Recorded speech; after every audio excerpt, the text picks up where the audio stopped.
The bell rang 3 times before anyone admitted hearing it. In a house the size of Eldenmere Park, sound usually travelled with perfect obedience. A footman's step crossed marble. A tray touched mahogany.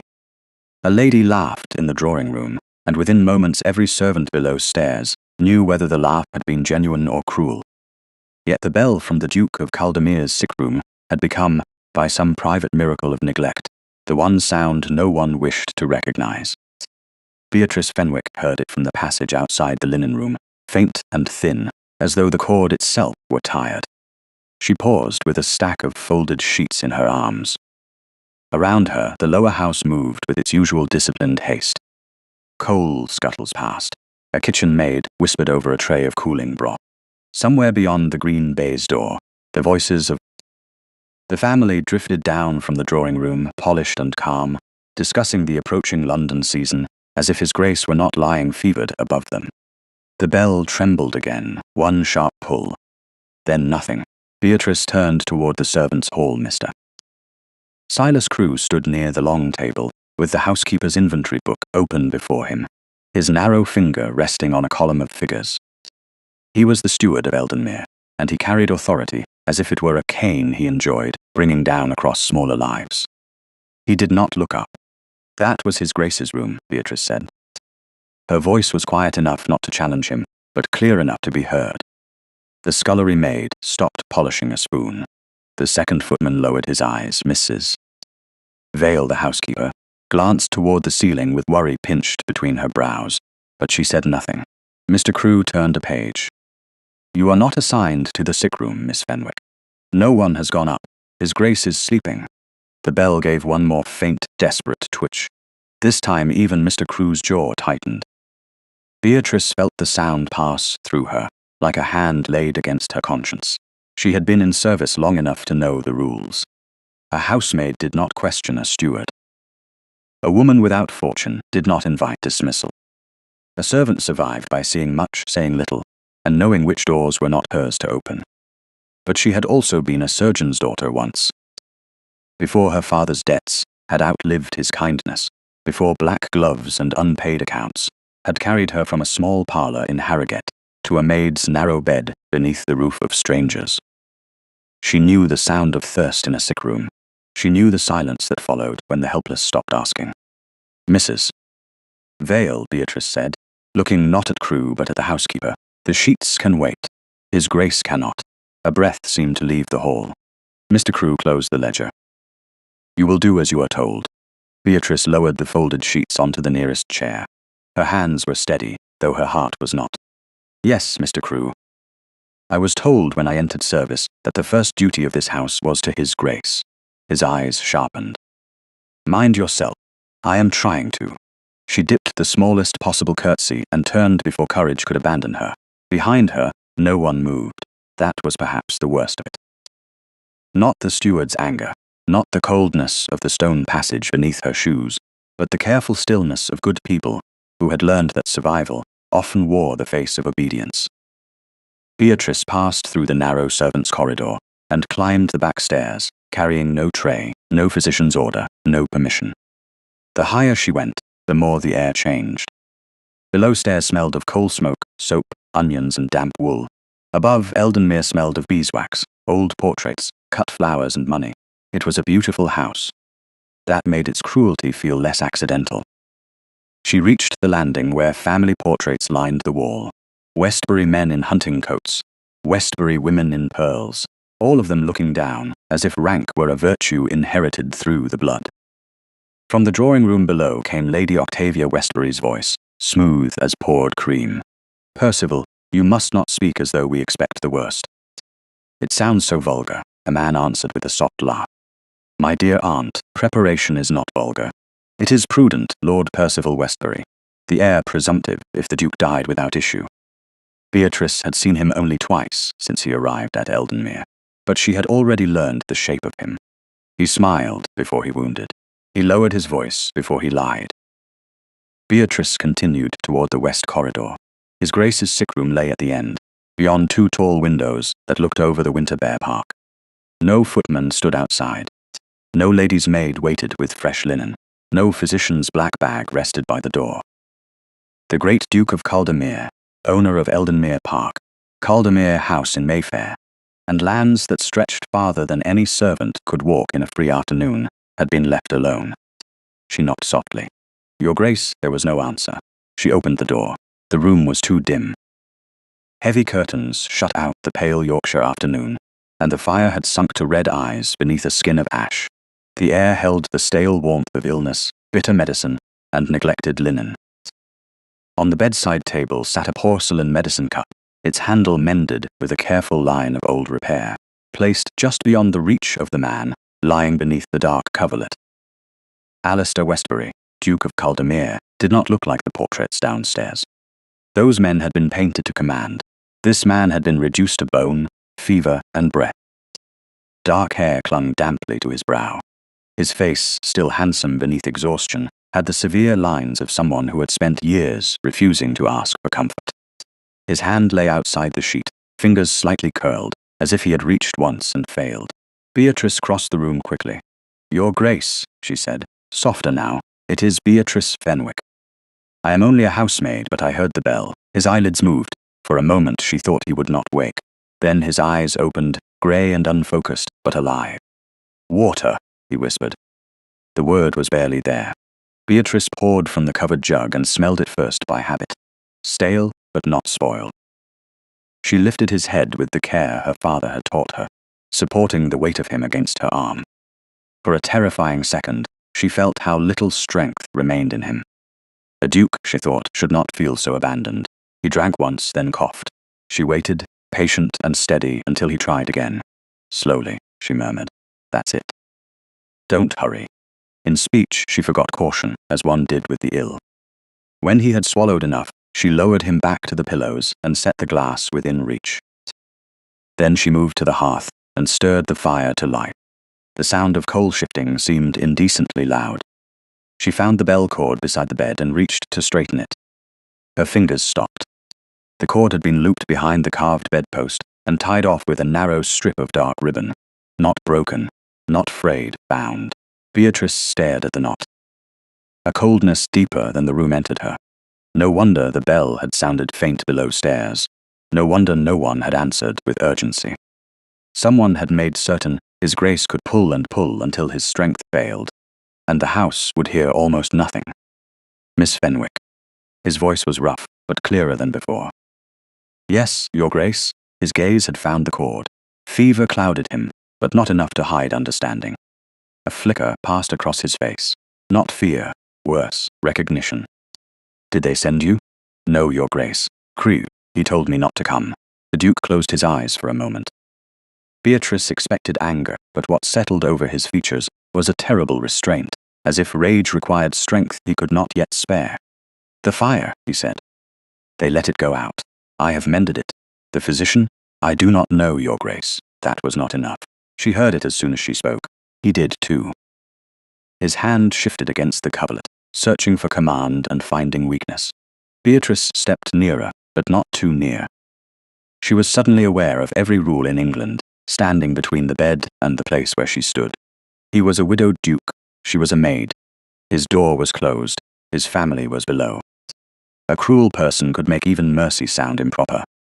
"I will tell Mrs. Vale you need fresh linen and broth," she said. "I will ask again about the physician." His eyes opened. They were fixed on her now with an intensity that made her breath catch. "Do not ask. Your Grace, look." She followed his gaze to the medicine cup. Its pale surface showed a thin brown stain near the rim. She had seen medicine left too long before. This was different. The odor rising from it was bitter, heavy, and wrong. Her father's old lessons stirred in her memory, half faded but not gone. Laudanum had a sweetness beneath its bite. This had something harsher beneath the sweetness. She did not touch it yet. She only looked. "Who gave you this?" she asked. His mouth tightened. "Crewe brought it. Did Dr. Lyle prepare the instruction?" His eyes shifted back to her. "You know Lyle?" "Only by name, Your Grace. My father was a country surgeon." She had not meant to reveal that. In this house, the past was not a possession servants were encouraged to keep. But the Duke did not mock her. He watched her as if a door had opened where he expected a wall. "Then you know," he said slowly, "when a room has been arranged for death, rather than recovery. The words landed without drama. That made them worse. Beatrice felt the room around her sharpen. The tied bell, the dying fire, the cup beyond reach, the absent physician, the family voices below floating through the house in elegant indifference. She had entered to answer a bell. She had found a question that could cost her position, perhaps her name, if spoken to the wrong person. "I know when a patient has been neglected," she said. "That is all I know for certain." A faint sound escaped him, almost a laugh, but there was no amusement in it. Careful answer. A servant's answer. No. His fingers moved again, and this time she understood. He was not reaching for the water. He was reaching toward her. She stepped close enough that he could see her face clearly, but not close enough to invite any accusation she could not survive. "Listen to me," he said. Each word seemed pulled from a place of pain. "They will say I am confused. Are you at times?" he swallowed. "Not now." Beatrice held his gaze. She believed him. It frightened her how quickly she believed him. "What would you have me do, Your Grace?" Footsteps sounded beyond the door. Not hurried, measured, a gentleman's step. The Duke heard them too. Something in his expression changed, and for one brief instant the man in the portraits returned. Not strong, not recovered, but present. "Do not let them send you away," he whispered. The door opened before she could answer. Beatrice turned. Lord Percival Westbury stood in the threshold, dressed in faultless mourning dark wool, though no death had yet occurred. His eyes moved from the revived fire to the glass at the Duke's bedside, then to Beatrice herself. He smiled, as if she were a stain he had expected to find. "Miss Fenwick," he said softly. "Who gave you permission to answer His Grace's bell?" Beatrice's hands remained folded before her apron, though every instinct told her to hide them. Lord Percival Westbury stood in the doorway, as if he had discovered not a servant in a sick room, but a theft already committed. Behind him, the corridor seemed suddenly crowded with silence. The Duke lay against his pillows, pale beneath the revived firelight, his breath shallow but his eyes open. That one fact changed the air. His Grace had been meant to be sleeping. His Grace had been meant to be helpless. His Grace had been meant to hear nothing. Beatrice lowered her eyes, only as far as courtesy required. "No one gave me permission, my lord." His Grace rang. Percival's smile did not alter, but the warmth vanished from it. "His Grace has been fevered for several days." A fevered man may ring without knowing what he wants. He asked for water. "And you considered yourself qualified to attend him?" "I considered him thirsty." The answer was too plain. She knew it as soon as the words left her mouth. The room tightened around them. Percival stepped inside and closed the door behind him with a careful hand. He was not tall in the way the Duke was tall, not built with the severe presence that made a room rearrange itself. Yet he possessed the confidence of a man who had long practiced authority in private places, where no one important was listening. His eyes moved to the bell cord near the bedpost. Beatrice had untied it only halfway. The dark ribbon still hung there, a small piece of evidence with the power to ruin someone if anyone cared enough to ask why it existed. Percival saw it. So did the Duke. "How industrious," Percival said softly. "You have been adjusting the bed curtains, the fire, the cord. Is there any part of His Grace's chamber you have not taken upon yourself?" Beatrice heard footsteps in the corridor, then the whisper of silk. Lady Octavia Westbury entered without knocking, as close family could. She wore lavender silk, softened by mourning lace, though the Duke was not dead and had not asked to be mourned. Her pale hair was arranged with elegant precision, and her face carried the composed sorrow of a woman who knew how to look grieved before witnesses. Mr. Crewe followed behind her. His gaze went to Beatrice with immediate dislike. Mrs. Vale hovered at the threshold, anxious and powerless. "What is this?" Lady Octavia asked. Her voice was low, but it carried. "Why is this girl in Alistair's room?" "Miss Fenwick heard His Grace's bell," Percival said. "Or so she claims." Lady Octavia looked toward the bed at last. "Alistair, you should not be disturbed." Dr. Lyle said, "Rest is essential." The Duke's eyes shifted to her. The effort cost him. "Lyle has not been here." A small pause followed. Not long. Just long enough for Beatrice to feel the floor tilt beneath the lie. Lady Octavia's gloved fingers tightened around her handkerchief. "My dear, you are confused. Fever does that, mister." Crewe has been managing everything most carefully. Crewe bowed his head. I have done only what was thought best for his grace. The physician should be sent for, Beatrice said. No one looked more shocked than Mrs. Vale. A servant might speak when addressed. A servant did not instruct a duke's family. Lady Octavia turned her head slowly. I beg your pardon? Beatrice felt heat rise in her face, but she did not step back. His grace is awake. His fever is high. The fire was nearly out, and the water was out of reach. I mean no disrespect, my lady, but Dr. Lisle should see him. You mean no disrespect, Lady Octavia repeated, as though tasting something sour. How generous of you. Percival moved closer to the small table by the bed and lifted the porcelain medicine cup. His grace has been receiving what he requires. Has he not, Crewe? Yes, my lord. Beatrice's eyes fixed on the cup. The odor reached her even from several feet away, bitter and heavy beneath the medicinal sweetness. It was wrong. Not certainly poisonous, not certainly anything she could name. But wrong in the way a sick room grew wrong when instructions were followed without care, or altered without conscience. Her father had once told her that medicine could become cruelty when placed in careless hands. She had thought him too stern then. She did not think so now. Percival noticed her looking. Does the cup offend you, Miss Fenwick? No, my lord. You stare at it as if it has spoken. It smells stronger than it did this morning. Crewe took one sharp step toward her. You had no business smelling his grace's medicine.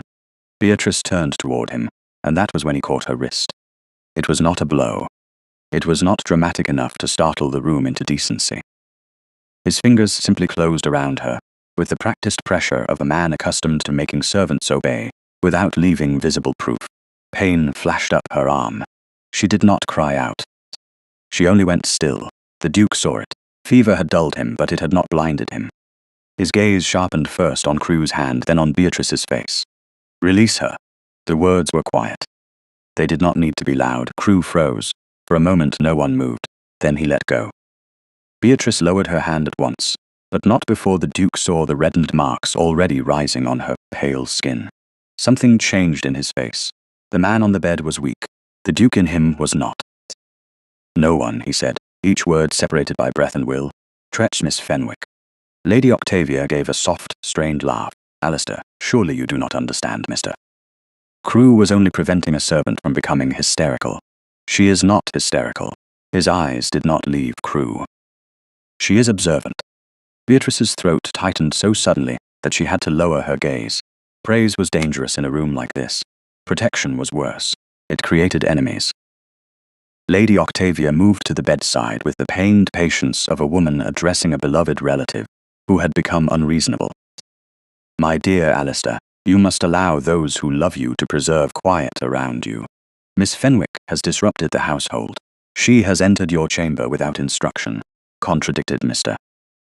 Crewe, questioned your medicine, and distressed everyone present. It would be best if she returned downstairs. No. The word was nearly a breath, but it struck harder than a shout. Percival's expression cooled. Cousin, perhaps this is not the moment to make decisions about staff. I just made one. You are unwell, not dead. Silence fell. It was not the respectful silence of a noble room. It was the shocked stillness of people who had spoken too freely beside a man they had mistaken for already gone. Beatrice felt it move through them. Mrs. Vale's eyes filled, though she blinked the feeling away. Crewe's mouth flattened. Lady Octavia's grief hardened into annoyance before she could hide it. The Duke turned his head a fraction toward Beatrice. Miss Fenwick remains, her name, spoken with such deliberate courtesy, seemed to disturb the room more than any accusation could have done. Lady Octavia looked at Beatrice, then truly looked, not as one looked at a maid carrying linen, but as one looked at a candle placed too near a curtain. Very well, she said. If His Grace insists on indulging this disruption, Mrs. Vale will remain nearby. The girl is not to be alone in this room. Of course, my lady, Mrs. Vale said quickly. Beatrice curtsied, careful not to rub her wrist. Thank you, my lady. Do not thank me, Lady Octavia replied. You have gained nothing. You have merely attracted notice. Percival set the medicine cup down with deliberate softness. And notice can be a dangerous thing in a great house. The Duke's eyes flicked to the cup, then to Beatrice. He had heard the threat beneath the silk. So had she. Lady Octavia swept from the room. Percival followed after a final glance that promised the conversation had not ended. Crewe lingered only a second longer. He looked at Beatrice's wrist, then at her face, and his expression said what his mouth did not. Next time, there would be no Duke awake to intervene. When the door closed, the room seemed to exhale. Mrs. Vale crossed herself once, very small, then pretended she had only adjusted her keys. "Miss Fenwick," she murmured, "you must learn when silence is wisdom." Beatrice looked at the Duke, who had closed his eyes from the effort of speaking. "Sometimes silence is only fear wearing a better dress," she said softly. Mrs. Vale did not answer. The Duke's mouth moved, almost a smile, almost pain. "Water," he whispered. Beatrice gave it to him. This time, when she set the glass down, she placed it where his hand could reach. She did not touch the medicine cup. Not yet. She only remembered its smell, the dark stain near its rim, and the way Percival had watched her watch it. An hour later, with Mrs. Vale seated by the hearth, and the Duke sleeping more naturally than before, Beatrice was sent to fetch fresh linen from the small study adjoining the west corridor. The room had once been used by secretaries, but now held old ledgers, correspondence trays, and a desk with a locked drawer. She moved quickly. She had already spent too long above stairs. Yet as she gathered a folded cloth from the sideboard, she noticed a visiting card, half hidden beneath the blotter, its corner bent, as if pushed there in haste. She should have left it. She knew that. Instead, she lifted the blotter with 2 fingers. The card beneath was clean, formal, and unmistakable. Dr. Edmund Lyle, physician, Ripon. On the back, in a firm hand, were the words, "Called at Eldenmere Park. Denied admission to His Grace." Twice, Beatrice stood very still. Down the corridor, the great house continued its polished breathing. Below stairs, servants would be laying out dinner plates. In the drawing room, Lady Octavia would be arranging her sorrow for an audience. And in the Duke's chamber, a man with lands, title, and fortune slept beside a cup. Beatrice no longer trusted. She slipped the card back beneath the blotter, exactly where she had found it, and took the linen in her arms. Her wrist still ached where Crewe had held her, but the pain had become useful. It reminded her that the danger was real. It reminded her that His Grace had seen. It reminded her that someone in Eldenmere Park did not want the physician to reach the Duke of Caldermere alive. By dawn, Beatrice understood that the danger in Eldenmere Park did not wear a scowl. It wore gloves. It spoke softly in corridors. It placed visiting cards beneath blotters and medicine cups, just beyond reach. It allowed a great house to wake in perfect order, while the man who owned it fought for breath upstairs. She had slept less than 3 hours beneath the servant's roof, and even that sleep had been thin, broken by the image of Dr. Lyle's card hidden in the small study, and the Duke's eyes fixed on the tied bell cord. When the first housemaids rose, Beatrice rose with them. She pinned her hair, tied her apron, and listened. In a great house, truth travelled disguised as work. The kitchen knew when a guest was unwelcome. The laundry knew when a lady had wept. The stables knew which letters left by the front, and which left by the side gate. By 7 o'clock, while frost still silvered the park, and the kitchen fires had only begun to roar, Beatrice found old Mr. Hobb near the boot room, rubbing saddle soap into a cracked bridle, with the slow patience of a man who had served 3 generations, and trusted none of them completely. He had once driven the late Duchess to church every Sunday. That fact gave him a kind of protected sorrow in the household. "Mr. Hobb," Beatrice said quietly, "I need a favour that may cost me my place." The old groom did not look up. "Then it's not a favour, Miss Fenwick, it's a warning, Doctor." Edmund Lyle was denied admission to His Grace twice. His hand stilled, the leather creaked beneath his fingers. "Who told you that?" "His own card." Mr. Hobb lifted his eyes then. They were pale, sharp, and tired. "You shouldn't have seen that." "No. And you shouldn't be telling me." "No." A faint draught came beneath the outer door, smelling of wet stone, hay, and winter fields. Beatrice drew a folded note from her cup. She had written it in the smallest hand she could manage, plain and exact, without accusation. "His Grace awake, fever high, bell cord obstructed. Please attend as soon as possible." She had not signed it as a lady might. She had signed it Beatrice Fenwick, housemaid at Eldenmere Park. If punishment came, it would find the right target. "Can you get this to Ripon?" she asked. "It's near 8 miles. I have ridden farther for less worthy men. You must not take the main avenue. Mr. Crewe watches it." Hobbs' mouth tightened. "Mr. Crewe watches too much for a man who owns nothing here." He tucked the note inside his coat. "If anyone asks, I'm checking a loose shoe on the bay mare. Thank you. Don't thank me yet." He leaned closer, lowering his voice. "If Dr. Lyle comes, the house will divide itself. Mind where you stand when it does." Beatrice thought of the Duke's thin hand reaching toward the water. "I already know where I stand, mister." Hobbs studied her for one silent second, then nodded once, and left through the side passage toward the stable yard. Beatrice returned to her duties with her pulse beating too hard beneath her collar. She carried linen, she dusted the east gallery.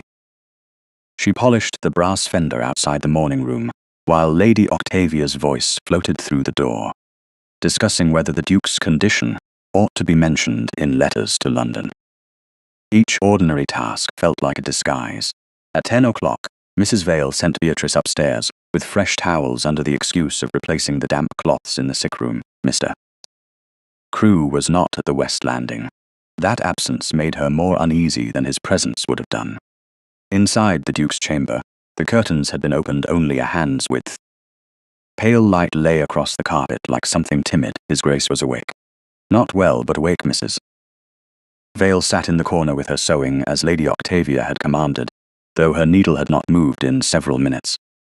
Beatrice crossed to the basin and began her work. She did not speak until she stood near enough that only the Duke and housekeeper could hear. "A note has gone to Dr. Lyle, Your Grace." His eyes moved to her face. Fever had left shadows beneath them, but there was a new steadiness in his gaze, a hard spark buried under exhaustion. "By whose authority?" Mrs. Vale inhaled sharply. Beatrice set one clean towel over the chair back. "Mine, Your Grace." For a moment, nothing moved except the fire. Then his mouth softened with something that was not quite amusement. "Dangerous authority." "Small authority," she said, "but it was available." Mrs. Vale made a tiny sound that might have been protest or prayer. The Duke turned his head with effort toward the bedside table. The porcelain cup stood there again, newly filled. Beatrice had not seen who brought it. That alone told her enough to mistrust it. "Have you taken any of that this morning?" she asked. "Do not until Dr. Lyle sees it." Mrs. Vale whispered, "Miss Fenwick." The warning was gentle, but real. Beatrice lowered her eyes. "Forgive me, Mrs. Vale." The Duke reached toward the cup, but not to drink. With slow deliberation, he pushed it away. The movement was weak. It was also unmistakable. "She speaks with my leave." Mrs. Vale's face changed. Not relief. Not yet. But something in her loosened, as though she had been given permission to be brave by inches. A knock came before Beatrice could answer. Mr. Crewe entered with a tray of folded correspondence, and his usual expression of controlled inconvenience. His gaze went first to the untouched cup, then to Beatrice. "You are above stairs again, Mrs. Vale sent me with linen. How fortunate for you that linen appears wherever you wish to be." The Duke's voice cut through the room, quiet and rough. "Crewe." The steward bowed. "Your Grace." "Who brought the medicine?" "It was prepared according to instruction. That was not my question." Crewe paused for less than a second. "I brought it, Your Grace. From Dr. Lyle." From the directions already supplied. Beatrice felt the lie settle into the room like smoke. The Duke watched him for a long moment, then closed his eyes. It looked like surrender. Beatrice knew it was not. It was conservation. He was gathering strength where others mistook weakness. Crewe set the letters on the desk and turned toward Beatrice. "You will come with me, Mrs." Vale stood. "Mr. Crewe, she has duties here. Her duties are what I assign." Beatrice folded her hands. "If His Grace requires fresh water, I should remain until another servant comes." Crewe stepped close enough that she saw the fine lines at the corners of his mouth. "You have developed a taste for giving opinions in rooms where your wages do not entitle you to them." The Duke opened his eyes. "Her wages entitle her to safety." Crewe's face did not change, but his neck flushed. "Of course, Your Grace." He turned back to Beatrice. "Then I shall wait outside until His Grace no longer requires your protection." The last word was almost tender in its contempt. He left the door ajar. Beatrice's hands were cold. The Duke saw that too. You should not have sent the note, he said. No, Your Grace. But I am glad you did. The simple admission struck her harder than praise. She busied herself with the basin, because looking at him felt suddenly unsafe. Not improper, not romantic in any foolish way, but unsafe in the deeper sense. Trust was forming where fear had been expected.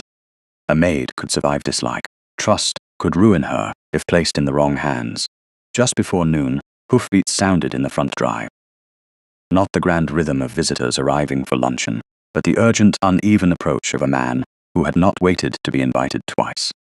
Mrs. Vale rose so quickly, her sewing slid from her lap. Beatrice went to the window. A dark-coated gentleman dismounted below, carrying a black medical bag. Mr. Hobb took the reins with studied innocence. Dr. Edmund Lyle had come. The house reacted like a struck instrument. Footmen appeared where none had been. Lady Octavia descended the stairs with a shawl, arranged as if illness had summoned her from private grief, rather than from correspondence. Percival came from the library, all composure and sharpened eyes. Crewe reached the entrance hall before the physician crossed it.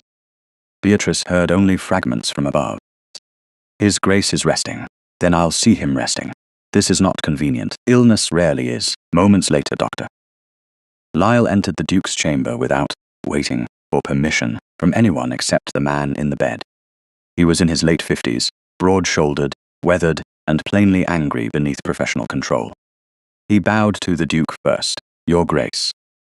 I'm sorry I was not admitted sooner. Lady Octavia swept in behind him. Doctor, we were told quiet was best. Quiet is not the same as neglect, my lady. The room went still, Doctor. Lyle examined the Duke with brisk care. He checked his pulse, his eyes, the heat of his skin, the dryness of his mouth. He asked what had been administered, when the fever rose, who had prepared the draughts, and why the room had been kept so close. Each question landed like a stone dropped into water. Crewe answered too smoothly. Lady Octavia corrected him twice. Percival said nothing at all. Beatrice stood near the washstand, invisible until Dr. Lyle turned toward her. You are Miss Fenwick. Yes, Doctor. You sent the note. Yes, you did right. 3 words. That was all. Yet Lady Octavia's mouth tightened as if those 3 words had overturned a table, Doctor. Lyle lifted the porcelain cup and smelled it. His expression changed almost imperceptibly. Then he looked at Crewe. Who has been preparing His Grace's draught? I have overseen the household arrangements, Crewe replied. That is not an answer. Percival stepped in gently. Doctor, surely this can be discussed without alarming His Grace. The Duke's eyes opened. I am alarmed already. Dr. Lyle set the cup down. Your Grace should not be left in this condition, and he should not be kept in such a state of heaviness that every clear interval is treated as confusion. I will write new instructions myself. They will be followed exactly. Lady Octavia lifted her chin. Of course. No one here wishes Alistair anything but recovery.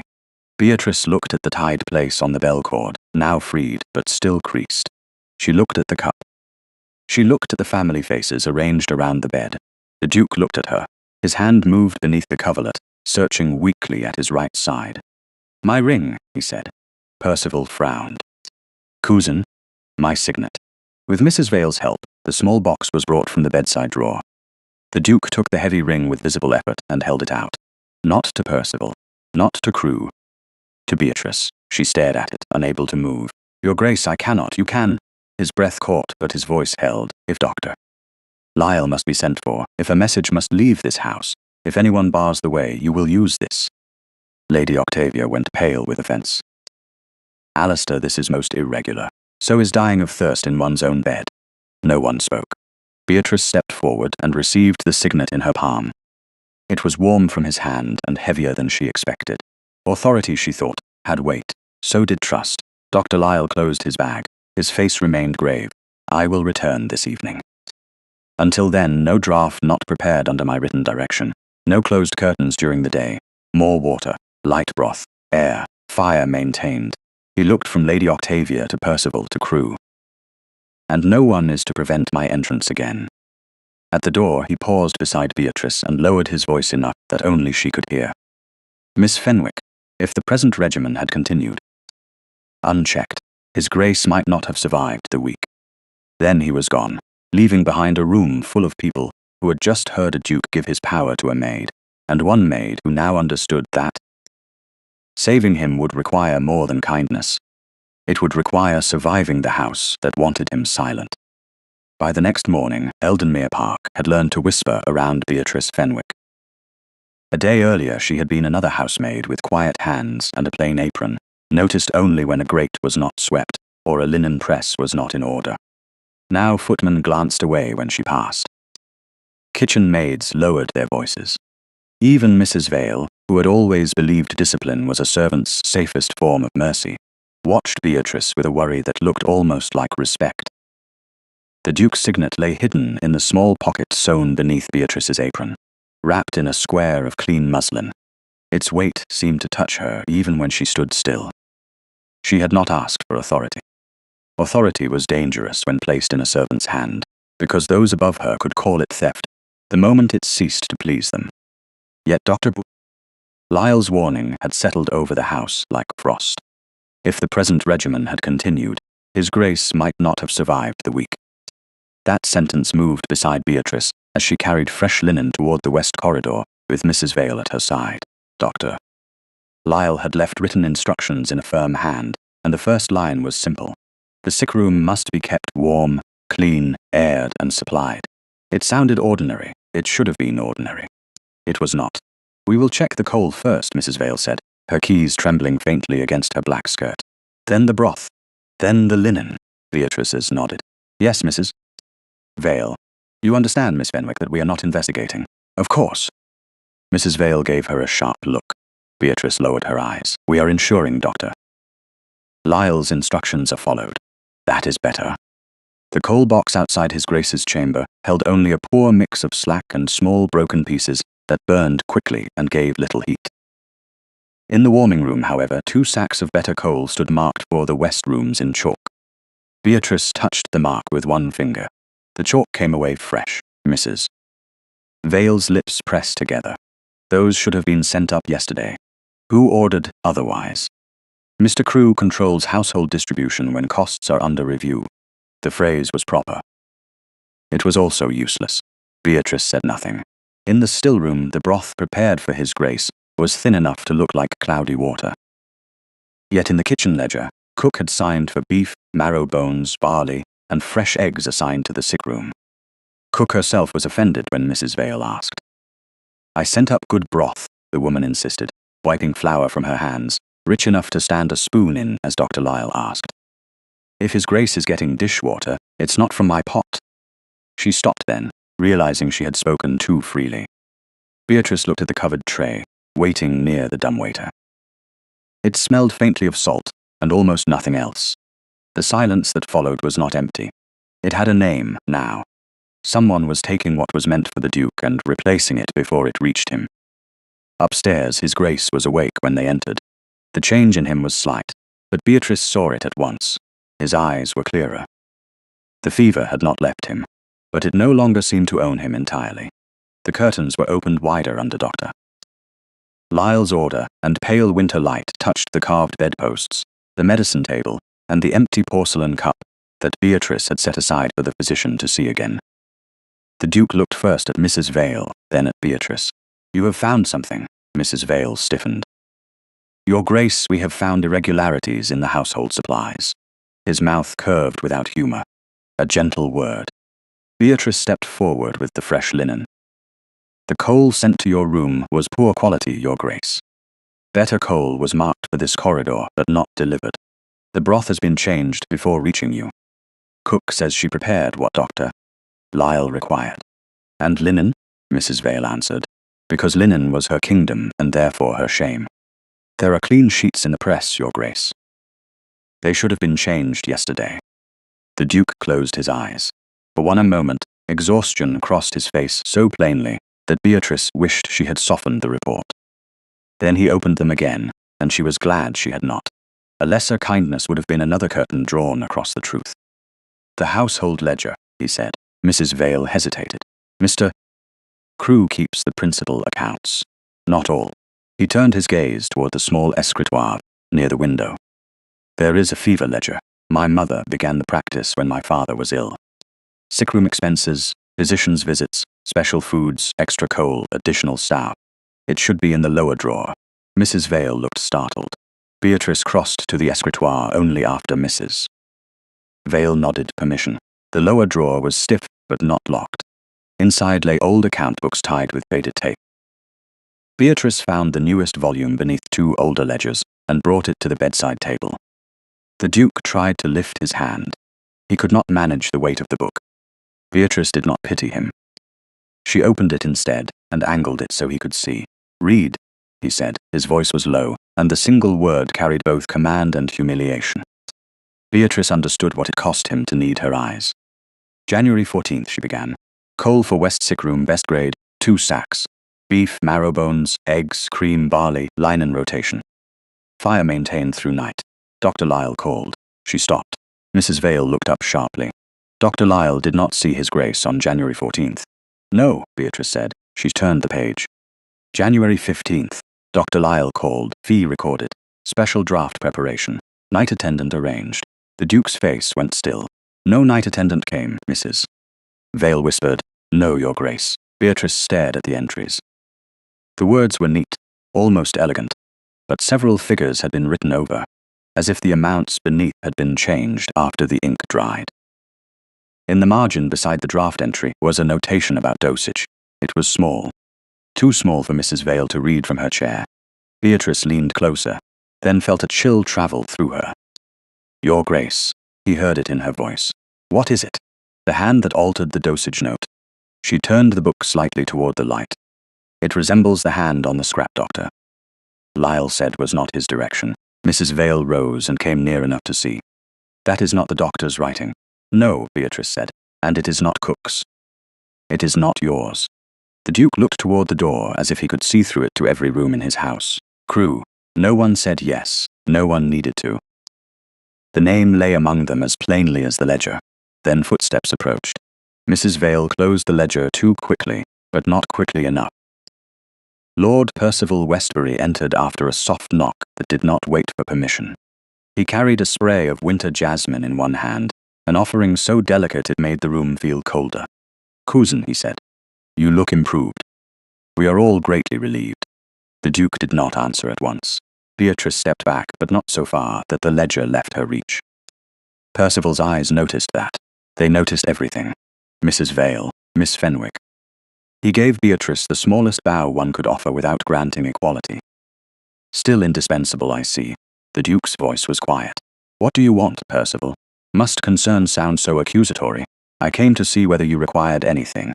My physician, my coal, my food, my accounts." Percival's expression softened into sorrow. "Alistair, you must not trouble yourself with accounts in your condition." Dr. Lyle himself advised calm. "Doctor." Lyle advised fresh air and competence. Naturally. But the family must prepare for every possibility. Mrs. Vale drew herself straighter. Beatrice kept her eyes lowered, but she listened with her whole body. Percival walked to the window and looked out across the white park. There are tenants to reassure, letters from London, questions from men who do not understand illness. A great name cannot appear uncertain. If you will permit me, I can assist with necessary management until you are stronger. Assist only until you recover. The pause before the last word was polished almost smooth. Almost. The Duke heard it. So did Beatrice. His hand moved atop the coverlet, not toward the ledger, but toward the place where his signet should have been. Beatrice felt the hidden ring against her apron, as if it had warmed suddenly. Percival turned from the window. "Lady Octavia believes a small dinner may help settle the house. Nothing elaborate. A few local families, familiar faces, it would show confidence. A dinner," the Duke repeated, "while I am confined to bed. Because you are confined to bed. Rumor grows in empty spaces, cousin. Let people see that Eldenmere remains composed." Beatrice thought of Lady Octavia's voice below stairs, already arranging sorrow into respectable language. A dinner would not be for the Duke. It would be for the story told around him. Percival's gaze drifted to the medicine table. The porcelain cup sat there, clean now, innocent in appearance. "You must let us help you," he said. "You have carried Caldemere alone too long." For the first time, the Duke smiled. It was faint and tired, but it had an edge. "Have I?" Percival's face did not change. You know what I mean. I am beginning to. Silence filled the room. Then Percival bowed with graceful restraint. I will tell Lady Octavia you are considering it. I did not say that, no. But you should. He turned to leave, then paused beside Beatrice. Take care, Miss Fenwick. When servants become involved in family matters, they are often blamed for the confusion that follows. Beatrice curtsied. Yes, my lord. How obedient you sound. She lifted her eyes just enough to meet his. I have had practice. For one brief moment, Percival's smile disappeared. Then it returned, thinner than before, and he left the room. The Duke waited until the door closed. Miss Fenwick. Yes, Your Grace. The ledger. She placed her hand lightly on the book. It is here. Keep reading. Mrs. Vale drew in a breath, but did not protest. Beatrice opened the ledger again. The winter light fell over the altered ink, the false charges, the careful lies written in a hand someone had trusted because it belonged to a man above stairs. The Duke watched every line as she read. He did not look less ill, he looked more awake. And somewhere below them, Lady Octavia was inviting the county to dinner, in a house where the master had just begun to understand that his illness was not the only thing being managed. The dinner was announced before His Grace had agreed to it. By late afternoon, the long table in the dining room gleamed beneath polished silver, and the footman moved with the careful speed of men who understood that tonight's service was not truly about soup, wine, or roast fowl. It was about witnesses. Beatrice knew it the moment Mrs. Vale handed her a fresh apron and told her she would serve along the west wall. Keep your eyes low, the housekeeper said, tying her keys with fingers that betrayed more nerves than her voice allowed. Do not answer unless spoken to. Do not linger near Lord Percival. Do not look toward His Grace's chair if anyone mentions his health. Beatrice smoothed the apron over her skirt. The Duke's signet, wrapped in muslin, rested against her hidden pocket like a secret pulse. Will His Grace attend? Mrs. Vale's face tightened. He should not. That was answer enough. Downstairs, cook sent up real broth for the Duke under Dr. Lyle's instructions, and Beatrice watched it pass from kitchen to tray to footman, with the attention of a person guarding a flame in wind. No one touched it except Mrs. Vale. No one replaced it.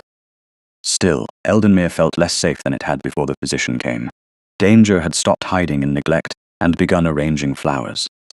By 7 o'clock, carriages rolled up the front drive. Beatrice heard the names announced from the hall as she stood with the other servants near the dining room door.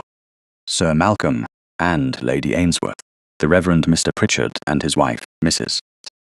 Harcourt from the next estate, and Lady Honoria Vane, who arrived in pearl grey silk, with a smile that seemed already informed of everyone's weakness. Lady Octavia received them with soft sorrow and perfect posture. His Grace has had a difficult interval, she said more than once, never so loudly that it seemed deliberate, never so softly that it could be missed.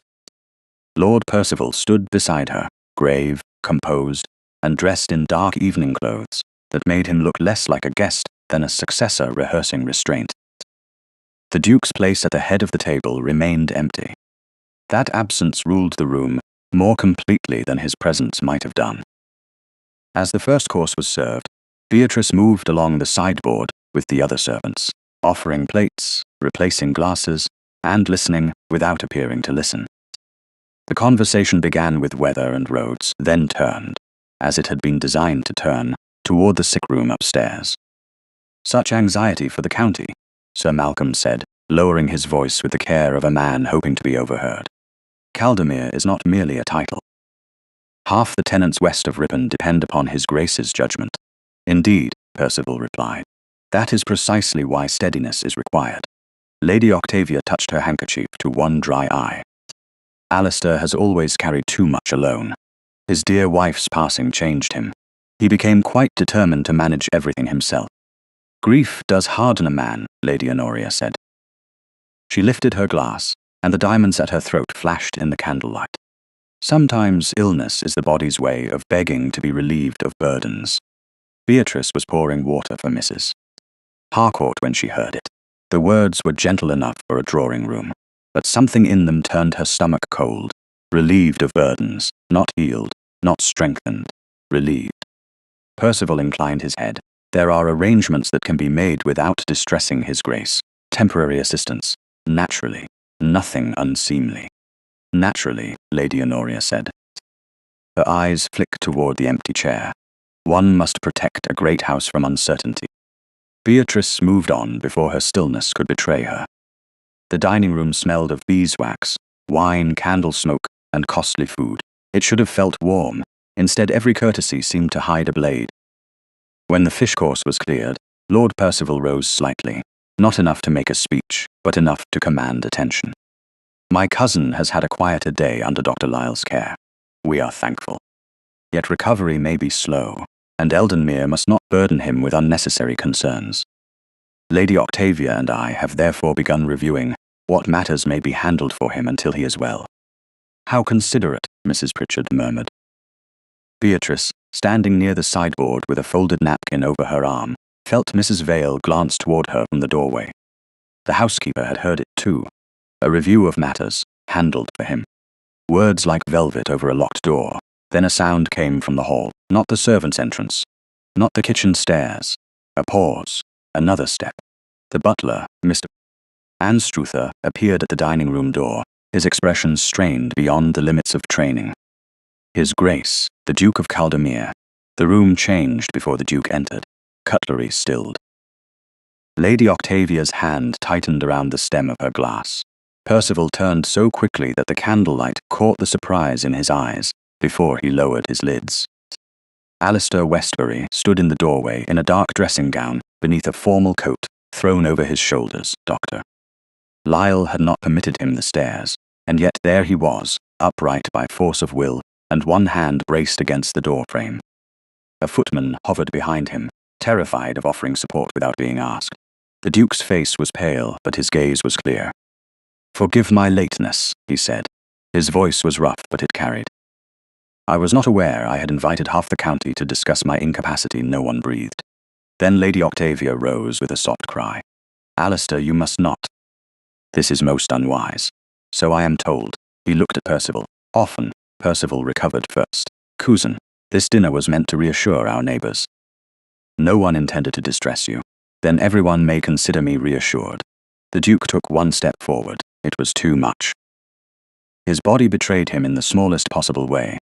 A falter at the knee, a loss of balance that would have passed unnoticed had the room not been watching him, as if watching the future of an estate. Beatrice moved before she thought. She crossed the space from the sideboard and reached him just as his hand slipped from the frame. She did not seize him. She offered her arm, steady and low, as her father had taught her to offer support to proud patients who hated needing it. For one terrible second the Duke stared at her hand. The whole room stared with him. Then he took it. His fingers closed over her sleeve, not heavily, but with enough trust to make her heart strike once against her ribs. Gasps travelled softly along the table. A maid touching a duke in front of guests was not merely service. It was a scandal waiting for language. Beatrice kept her eyes on the polished floor. "The chair by the fire, Your Grace," she said quietly. "It is only 4 steps." His breath was uneven. "Then I shall manage 5. Don't be proud with the carpet, Your Grace. It has no respect for titles." The line escaped her before fear could stop it. A faint sound moved through him, almost a laugh. Not amusement exactly, but life. With Beatrice's support, and the footman's hovering readiness, he reached the chair near the hearth that no one had prepared for him, because no one had expected him to appear. She released him the moment he was seated, and stepped back into the position of a servant. Her hand still remembered his. Lady Octavia's face had gone white beneath its powder. "Miss Fenwick," she said, each syllable wrapped in silken frost, "you forget yourself." Before Beatrice could curtsy, the Duke spoke.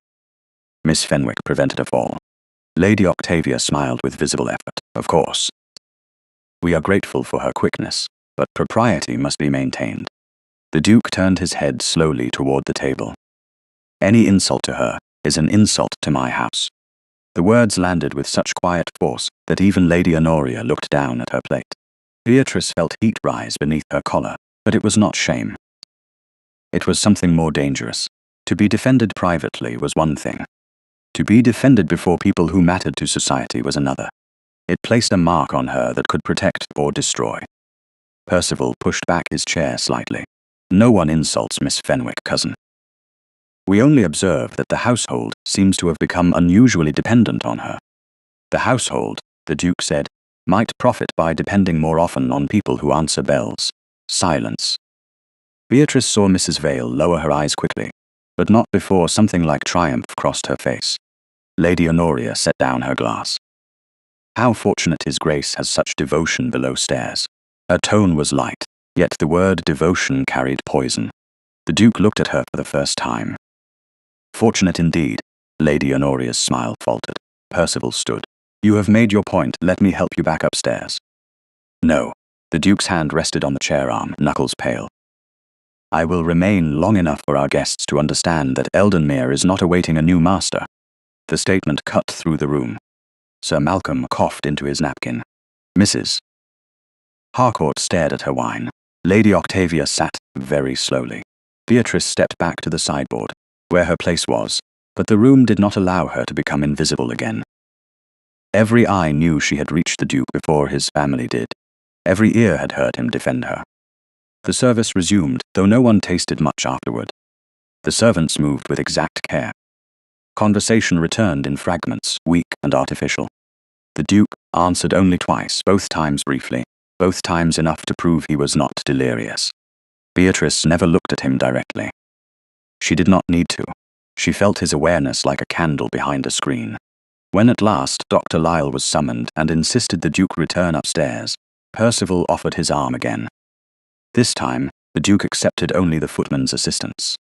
At the door, he paused. Miss Fenwick. Beatrice stepped forward and curtsied. Your Grace. His face was drawn with fatigue, but his eyes held hers for one measured breath. The broth, Doctor. Lisle ordered.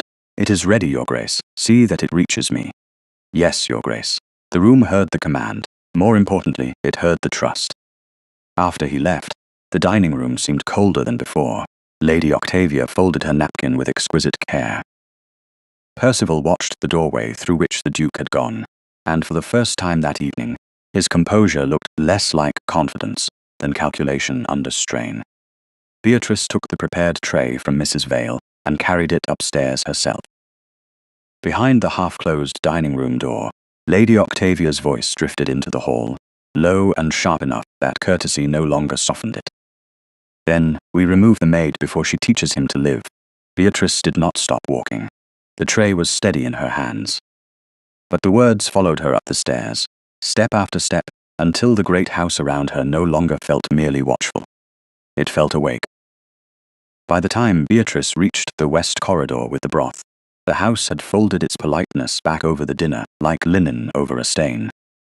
Below stairs, plates would be washed, candles snuffed, and servants warned not to repeat what they had heard.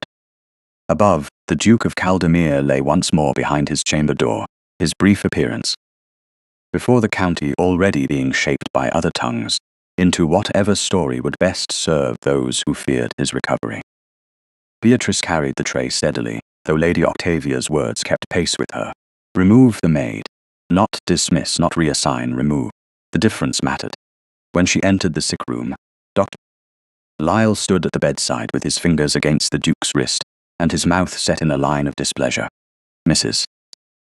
Vale sat near the hearth, present for propriety, but her face had gone grey with fatigue. His Grace looked worse than he had at dinner. The effort of walking downstairs had taken from him what pride had borrowed. His skin shone with fever, and the formal coat had been removed, leaving him in his dressing gown, one hand clenched upon the coverlet, as if holding himself in the room by force. The broth, Doctor, Beatrice said. Dr. Lisle glanced at the tray. From cook? Yes, Doctor. Mrs. Vale watched it sealed. Good. He leaned over the Duke. A few spoonfuls, Your Grace. No argument. The Duke's eyes opened a little. I wasn't preparing one. Then I shall enjoy the novelty. Beatrice almost smiled, but the expression faded when his Grace tried to lift himself and failed, Doctor. Lisle turned to Lady Octavia, who had followed them upstairs after a delay, just long enough to suggest reluctance rather than concern.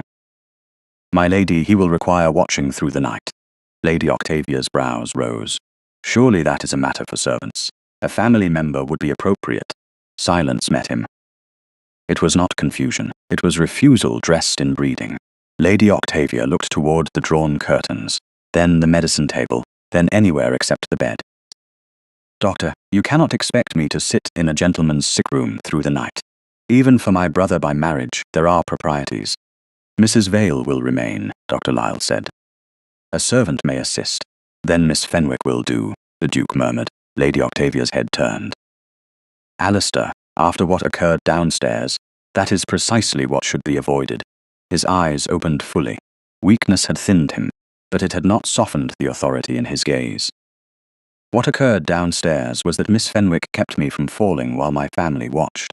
Lady Octavia coloured. Dr. Lisle closed his bag with a decisive snap. Mrs. Vale will sit by the hearth. Miss Fenwick will assist with water, broth, compresses, and the fire. The door may remain unlatched. That should satisfy propriety and common sense, assuming both are welcome in this house. No one answered. Lady Octavia left soon after, promising to return in the morning, with the expression of a woman making a sacrifice by sleeping in her own bed. Doctor. Lisle gave instructions in a low voice, then departed to rest in the guest chamber until dawn. That left the room quiet except for the fire, Mrs. Vale's sewing basket beside the chair, and the Duke's uneven breathing. Beatrice set the broth on the small table and cooled a spoonful. Only a little, Your Grace.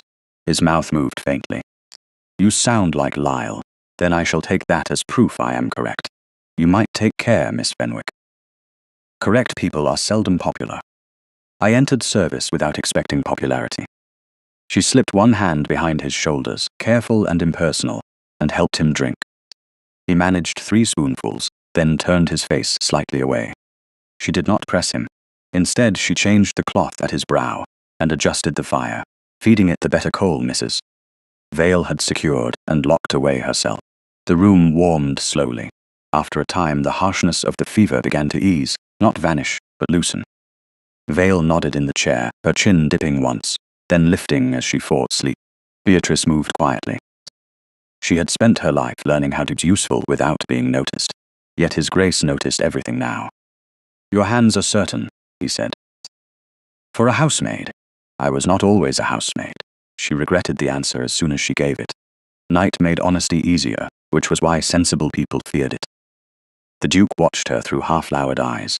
Your father. Beatrice folded the damp cloth over the basin rim. He was a country surgeon near Harrogate. Not fashionable, not rich. But people came to him when their children coughed through the night, or when old men would not admit pain until it nearly killed them. He taught you, more than he should have, according to some. He said ignorance was a poor dowry. A faint breath left the Duke, almost amusement. A wise man. Yes, the word was smaller than she meant it to be. He died during a hard winter. Fever first, then debts. Patients owed him money they could not pay. Creditors were less sentimental. The Duke said nothing. He did not offer the easy apology of a gentleman hearing a sad servant's tale. That restraint made it possible for her to continue. An aunt tried to take me in, but she had little enough. Mrs. Vale knew of a place at Eldenmere, so I came here, and put away everything he taught you? No, Your Grace. I folded it smaller. He turned his head on the pillow, looking at her with an attention that made the plain room feel suddenly too intimate, though nothing improper had occurred. They call you girl. Most people above stairs do. Does it anger you? Beatrice wrung out the cloth. Anger is expensive for women without money. His gaze dropped to her wrist, where the marks from Crue's grip had faded to a faint shadow. So is silence. She looked at him then. The firelight caught the hollows illness had carved beneath his cheekbones, but his eyes were clear enough to be dangerous. Not dangerous to her body. Dangerous to the careful numbness by which she had survived. Sometimes silence is the only coin one has left, she said. You spent yours on me. No, Your Grace. I spent it on the truth. He closed his eyes, but his voice came again quieter. Do you fear them? Beatrice thought of Lady Octavia's lavender silk, Percival's soft threats, Crue's hand closing around her wrist, and the medicine cup waiting like a question on the table. Yes, then why stay? She looked down at the basin at the clean water already clouded by fever heat. Because I fear more what will happen if I leave. The answer settled between them. Mrs. Vale slept at last, upright and exhausted. The Duke did not speak for several minutes. Beatrice believed he had drifted off until he said, "My wife died in this room." Beatrice stilled. "I am sorry, Your Grace." So was everyone, for a month.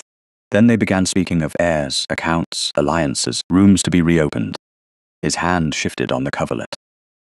"I closed the door and thought grief was privacy. It appears I only made a room in which others could lock me." Beatrice had no right to comfort him with touch. She had no right to say what a lady might say. So she did what she could. She moved the glass closer to his hand and made certain he could reach it without asking. His eyes followed the small act. Somehow it said enough. Near dawn, after the fever broke into a damp, uneasy sleep, Beatrice rose to clear the hearth. "Mrs." Vale woke with a start, ashamed of having slept, and began checking the linen press with unnecessary briskness. Beatrice knelt by the ash grate and gathered the grey flakes into the pan. A darker scrap clung beneath the iron lip, half charred but not destroyed. She nearly brushed it away. Then she saw writing. Her fingers closed around it before thought could become fear. She turned slightly from the room and opened the fragment against her palm. Only a few lines remained. Dr. Lyle's hand was visible at the top, firm and slanted. "Reduce sedative. Broth every 2 hours. Curtains open. Observe for clear intervals." Beneath it another line had been torn away. The edge was blackened. The meaning was not. Someone had burned the physician's original direction, because the original direction had favored recovery. Beatrice looked toward the bed. The Duke slept, exhausted but breathing more evenly than before. The cup on the table was empty and clean. The fire was alive. For one brief moment, the room seemed less like a place arranged for death, and more like a room where a man might live. Mrs. Vale came up beside her and saw the paper before Beatrice could hide it. The housekeeper's face changed. "Where did you find that?" "In the grate." Mrs. Vale reached for the mantle to steady herself. "Miss Fenwick, this is no longer household mismanagement." "No." Beatrice folded the scrap and tucked it beside the muslin-wrapped signet. "It is a pattern." A sound came from the corridor. Not footsteps passing by. Footsteps stopping. Beatrice rose slowly, ash still dusting her fingers. Beyond the door, a shadow shifted beneath the crack, and the floorboard gave the faintest complaint. Someone had been listening. Mrs. Vale went pale. Beatrice crossed the room and opened the door before fear could instruct her otherwise. The corridor was empty, but at the far end, Mr. Crewe turned the corner with unhurried steps, as though he had every reason to be there and no reason to run. By noon, the scrap from the ash grate had become more dangerous than the signet. Beatrice carried both hidden beneath her apron, the ring wrapped in muslin, and the charred physician's direction, folded inside the smallest square of linen she could spare. She did not tell Dr. Lyle yet, because he had been called to a tenant's cottage after breakfast and would not return until evening. She did not tell the Duke, because his Grace had fallen into the first natural sleep she had seen since entering his sick room. She did tell Mrs. Vale, and the housekeeper spent the rest of the morning moving through Eldenmere Park, with the rigid calm of a woman who had discovered that obedience, long practiced, could become a sin. The house seemed to know something had shifted. Doors closed softly just before Beatrice reached them. Conversations died in the servants' corridor. Mr. Crewe appeared twice, where he had no reason to be, once near the linen press and once outside the still room, each time with that smooth, watchful expression that made his politeness feel like a locked drawer. Beatrice kept to her duties. She changed towels, she carried water, she checked the fire. She answered Mrs. Vale when spoken to, and lowered her eyes when Lord Percival passed. Her heart beat too hard, but she had learned that fear became more useful when no one could see it. Shortly after 2 o'clock, Lady Octavia sent word that the Duke's chamber was to be made presentable. The visiting curate, Mr. Pritchard, had called to offer prayers for his Grace's recovery, and Lady Octavia wished the room to show proper care. Mrs. Vale received the message with a face like stone. "Proper care," she repeated once, too softly, for anyone but Beatrice to hear. Now they remember the phrase. The Duke woke as Beatrice was laying a fresh cloth beside the basin. His fever had lowered enough for his eyes to focus, though exhaustion still held him down. "Visitors?" he asked, hearing the movement beyond the door. "The curate, your grace." Lady Octavia thought prayers would comfort you. His mouth tightened. "I would prefer Lyle. He will return by evening." Beatrice reached for the medicine table. "Doctor." Lyle had left a fresh draught, to be given only if the fever rose again. It stood beside the old porcelain cup, the mended one that seemed now to gather every question in the room. Mrs. Vale had washed it and set it aside, but Beatrice noticed a thin line of dark residue caught inside the old repair near the handle. It had not yielded to rinsing. She lifted the cup carefully and turned it toward the window. "What is it?" the Duke asked. "There is something in the crack." "Leave it. I should wrap it for Doctor Lyle, then do so." He closed his eyes, then opened them again, as if forcing himself not to drift. "Miss Fenwick." "Yes, your grace." "Do not stand alone when they come." A strange warmth moved through her, painful because it came from a man too weak to protect himself fully, and still thinking of her safety. "Mrs. Vale is near." Near is not always enough. Before she could answer, the door opened. Mr. Crewe entered first, carrying a small tray with a covered glass. Behind him came Lady Octavia in dark violet silk, Lord Percival with a grave face arranged for clerical approval, and the Reverend Mr. Pritchard, whose mild expression faltered when he sensed the strain already present. 2 footmen stood in the corridor, summoned under the excuse of moving a screen. Mrs. Vale appeared behind them, but Mr. Crewe blocked the doorway with just enough care to keep her outside the room. Beatrice saw the arrangement in a single glance. Witnesses, not helpers. Witnesses. "How fortunate," Lady Octavia said, looking at Beatrice's hand. "We arrived to find Miss Fenwick attending to His Grace's medicine again." Beatrice's fingers tightened around the porcelain cup. "This is not the draught, my lady. This cup was set aside for Dr. Lyle to examine." "To examine?" Percival repeated, his voice gentle. A curious word from a housemaid. The Duke shifted against the pillows. "Percival." The warning was weak, but it was there. Lady Octavia crossed to the bed, with a look of sorrow so perfect it seemed practiced before a mirror. "Alistair, no one wishes to distress you, but the household is becoming concerned. Miss Fenwick has taken upon herself duties no servant should perform without instruction." Beatrice looked toward Mrs. Vale, but the housekeeper could not enter without pushing past Crewe. "Dr. Lyle left instructions," Beatrice said. "And did those instructions include removing cups, hiding papers, sending secret messages, and placing yourself repeatedly in a gentleman's chamber?"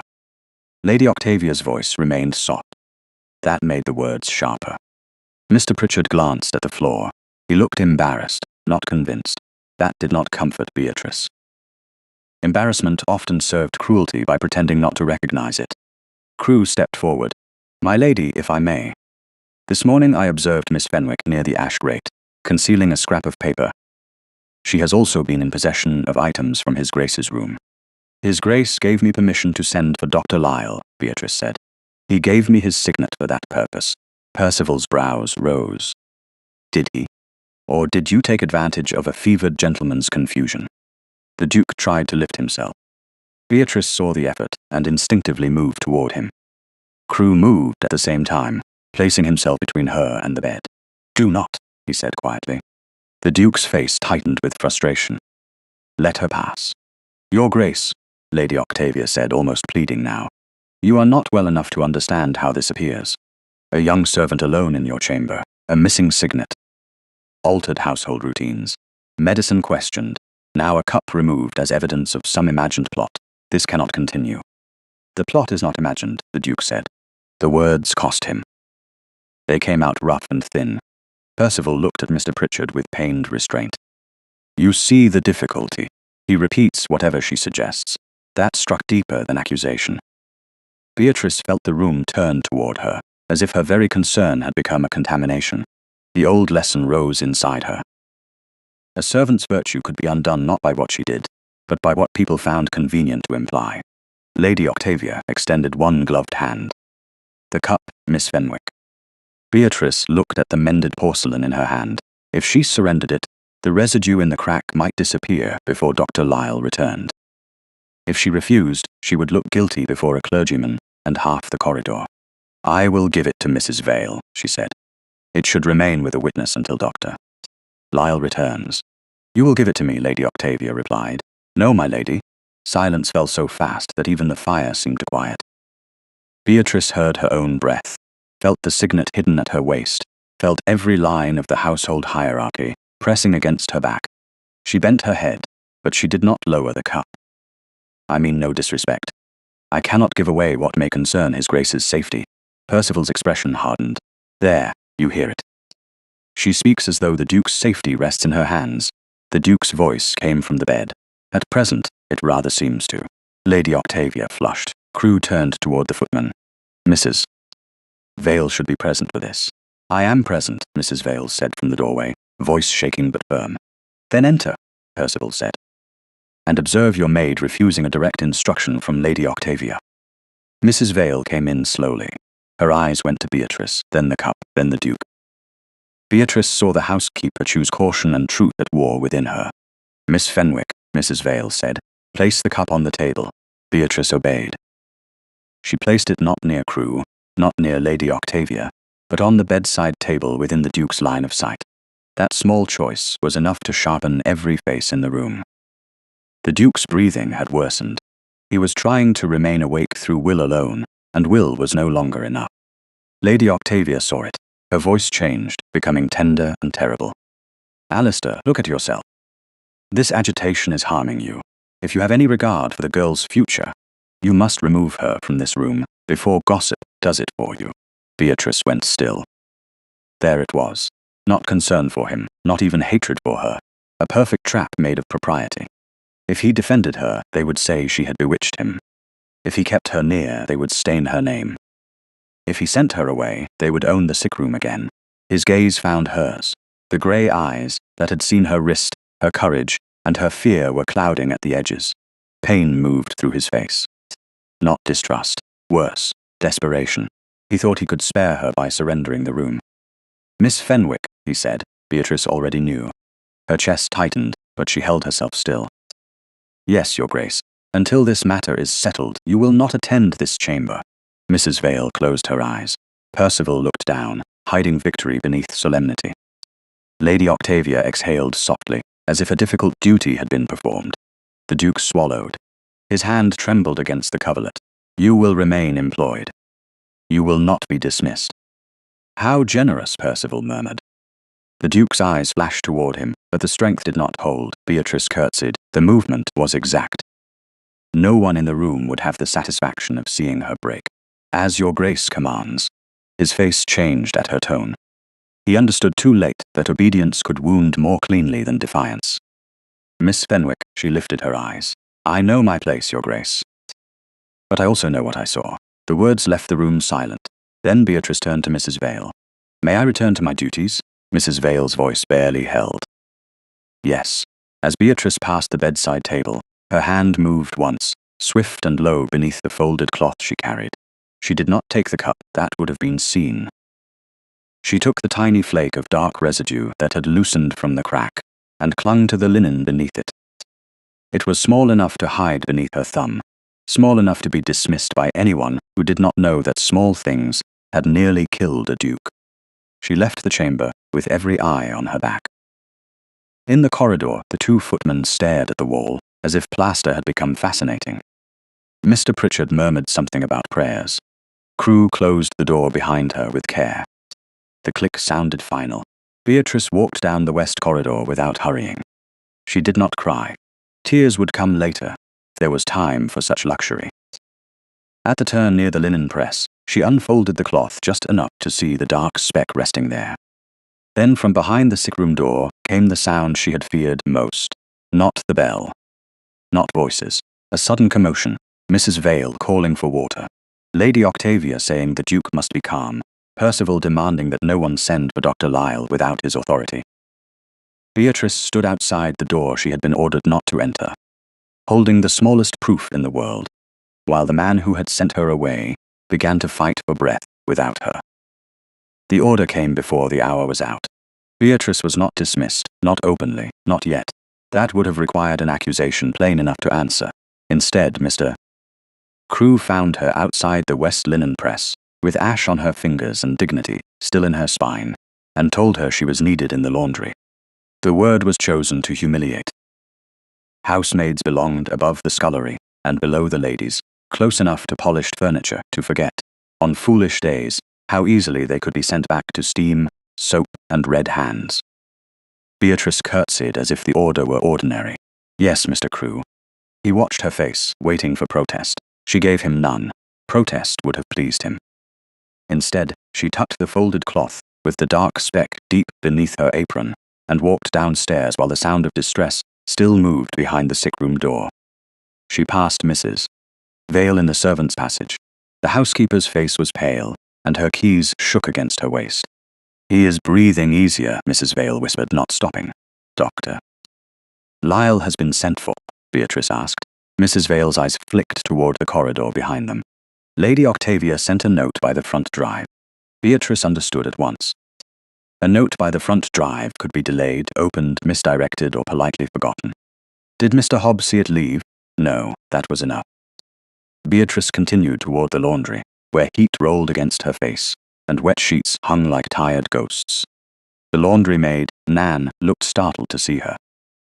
"You're not meant down here today. I am now." Beatrice took up a basket without complaint. She rinsed linen. She lifted sheets.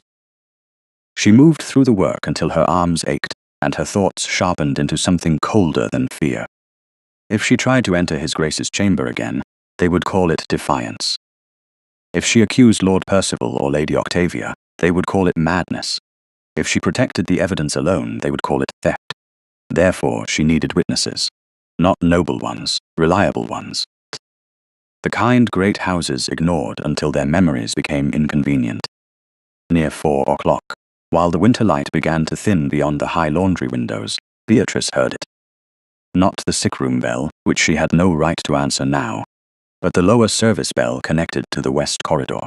It rang once, then stopped. A moment later, a scullery boy named Tom slipped into the laundry with a coal smudge across his cheek and panic in his eyes. "Miss Fenwick," he whispered. "Mrs. Vale says the door's locked." Beatrice's hands stilled in the rinse water. "Whose door?" "His Grace's." Mr. Crewe said no one's to go in until Lady Octavia comes back from the chapel room. "But I heard him." "Heard whom?" Tom swallowed. "The Duke. He was asking for water." The laundry seemed to narrow around her. Beatrice dried her hands slowly. There were a dozen wrong choices available, and only one right one, and the right one could ruin her. "Tom, listen to me. Find Mrs. Vale. Tell her to meet me by the west service stair. Then find Mr. Hobb in the stables. Say nothing to anyone else." Mr. Crewe said, "I'm not to run messages for you." "Then don't run for me. Run for His Grace." The boy went.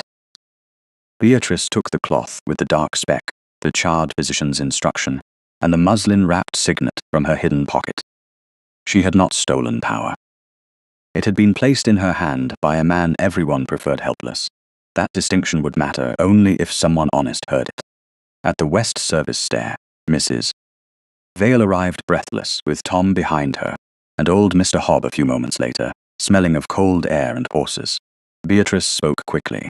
"The door is locked, and His Grace has called for water. If we force it, they will say I created scandal. If we do nothing, he is at their mercy. Mrs. Vale, you must witness that I am not entering his chamber. Mr. Hobb, I need Dr. Lyle reached by a road. Mr. Crewe does not watch. Tom, you saw the door locked and heard His Grace call. You must remember that exactly." Mrs. Vale pressed a hand to her breast. "Miss Fenwick, you speak as though this were a hearing. It may become one." Beatrice unfolded the cloth, just enough to show the dark residue. "This came from the mended medicine cup, Doctor. Lyle must see it. The apothecary may know whether the draught was too strong." Hobbs' eyes narrowed. "Give it here." "No.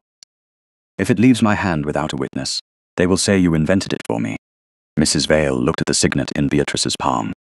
Her fear changed shape. It became decision. "Then I witness it. Tom witnesses it. Hobb will take you by the stable road, and I will remain below the west stair. If they ask where you are, I shall say you were sent to fetch clean bluing from the village laundry shop. That is not true. It will be true enough if you bring some back." For the first time that day, Beatrice nearly smiled. It vanished quickly. Upstairs, behind the locked door, the Duke had asked for water. There was no time to waste. Hobb brought the small gig through the side yard, avoiding the main avenue. The cold struck Beatrice as soon as she stepped outside, and the estate rose behind her in all its grey grandeur, too beautiful to look guilty. The village road ran between hedges and bare fields, rough beneath the wheels. She kept one hand around the hidden signet and the other around the folded cloth. Hob did not speak until Eldenmere was half a mile behind them. You know they'll search you when you return.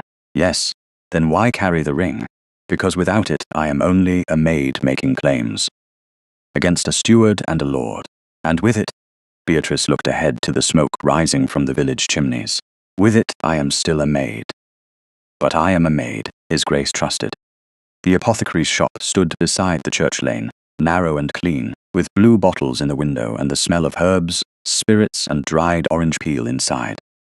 Mr. Abel Trent, the apothecary, was a thin man with careful hands and spectacles that made his eyes look larger than his face. He knew Mr. Hob. That helped. He did not know Beatrice. That helped less. I cannot involve myself in household quarrels, he said after hearing only the beginning. Beatrice placed the signet on the counter, still wrapped in muslin, but visible enough for the crest to catch the light. This concerns the Duke of Caldemere's medicine. Mr. Trent stopped. Beatrice opened the cloth and showed him the dark speck, then the charred instruction. She did not dramatize. She named what she had seen, the tied bell cord, the denied physician, the altered draught, the Duke's heaviness after certain doses. Mr. Trent listened with growing stillness. At last he examined the residue by sight and scent, using no more than a clean knife tip and a strip of paper. No magic, no certainty beyond his trade, but his face tightened. This resembles a preparation containing laudanum in a strength I would not advise for a weakened gentleman, not in repeated doses, and not if Dr. Lyle ordered reduction. Beatrice's breath caught. Could it make him seem confused? It could make him drowsy, disordered, slow to answer. Given too freely, it could make clear moments rare. Hob muttered something under his breath that no lady would have been permitted to hear. Beatrice folded the cloth again, hands steady by effort. Will you say this to Dr. Lyle? I will say what I can honestly say. Mr. Trent reached for his coat. And I will go with you now. They bought a small packet of bluing because Mrs. Vale had given the lie shape, and a shaped lie required proper clothing. The ride back felt longer. Twilight had begun to gather, turning the hedges black and the sky the color of old pewter. Beatrice imagined the Duke upstairs, denied water by a locked door, and defended by nothing but the fragile chain of servants who had finally chosen to remember their consciences. When the gig turned into the side yard, no one greeted them at first. Then Mr. Crewe stepped from the shadow of the servants' entrance. Lord Percival stood beside him in a dark overcoat, his expression composed, almost regretful. 2 footmen waited behind them, deeply uncomfortable and carefully obedient. Lady Octavia was not present. She did not need to be. Percival's eyes went to the packet of bluing, then to Beatrice's apron. Miss Fenwick, he said. You have taken a great many liberties for someone ordered to the laundry. Beatrice stepped down from the gig. Mr. Trent moved as if to speak, but Percival lifted one hand. In a moment, sir. First, a matter of household theft. Mr. Crewe's gaze fixed on Beatrice's waist. His Grace's signet is missing. So are certain private papers and items removed from the sick room. Hob took one step forward. Careful, my lord. Percival did not look at him. I am being careful. That is why there will be witnesses. Beatrice felt the ring beneath her apron, heavy and warm against the cold. She thought of the Duke asking her not to let them send her away. She thought of his command that she leave the sick room. She thought of the locked door. Fear rose, but it no longer led her. Miss Fenwick, Percival said softly, you will allow Mr. Crewe to search your person and your bundle. Beatrice lifted her chin. No, my lord. The footman stared. Crewe's mouth tightened. Percival's regretful expression sharpened by a fraction. No, Mrs. Vale will be present. Dr. Lyle will be present. And if his Grace is conscious, he will be asked whether he gave me his signet. You forget yourself. No, my lord. Beatrice held his gaze. For the first time in this house, I remember exactly who I am. For one measured breath, no one moved. The cold from the yard pressed through the open servants' entrance, carrying the smell of wet stone, horses, and winter earth into the passage where Beatrice stood with her chin lifted, and her hands empty at her sides. Lord Percival's expression did not break, but something behind it narrowed. He had expected fear. He had expected a servant's quick obedience. The old reflex of lowering the head before rank could turn suspicion into ruin. Beatrice gave him neither. Mr. Crewe looked toward the two footmen, as if inviting them to witness her insolence, but both men stared past him with the rigid discomfort of servants who knew when a room had become dangerous. Mr. Abel Trent, the village apothecary, stood beside Mr. Hobb, with his black coat buttoned against the cold, and his spectacles misted from the change in air. He understood enough to remain silent. Silence, Beatrice had learned, could be cowardice. It could also be strategy. "You refuse a lawful household instruction?" Percival asked. "I refuse to be searched by Mr. Crewe without proper witness, my lord. A maid dictating terms. A maid protecting his grace's property." Crewe gave a soft laugh. "You admit you have it." Beatrice looked at him then. "I admit nothing to you." The words were quiet, but they changed the passage. Hobb's hand tightened on his hat. The apothecary drew a breath through his nose. Percival's gaze sharpened with satisfaction, as if she had placed one foot exactly where he wanted it. "Very well," he said. "Mrs. Vale shall be brought. Lady Octavia shall be informed. And since Miss Fenwick invokes his grace's name, we shall see whether his grace is capable of confirming such an extraordinary tale." "Dr. Lisle must be present," Beatrice said, "and Mr. Trent." Crewe's mouth flattened. An apothecary from the village has no place in a matter of household discipline. Mr. Trent removed his spectacles and wiped them with a clean cloth. "If the matter concerns medicine, Mr. Crewe, I do have a place. Whether you welcome me in it is another question." Percival lifted one hand before Crewe could answer. "Let us proceed with decorum. Miss Fenwick seems determined to elevate this unfortunate matter.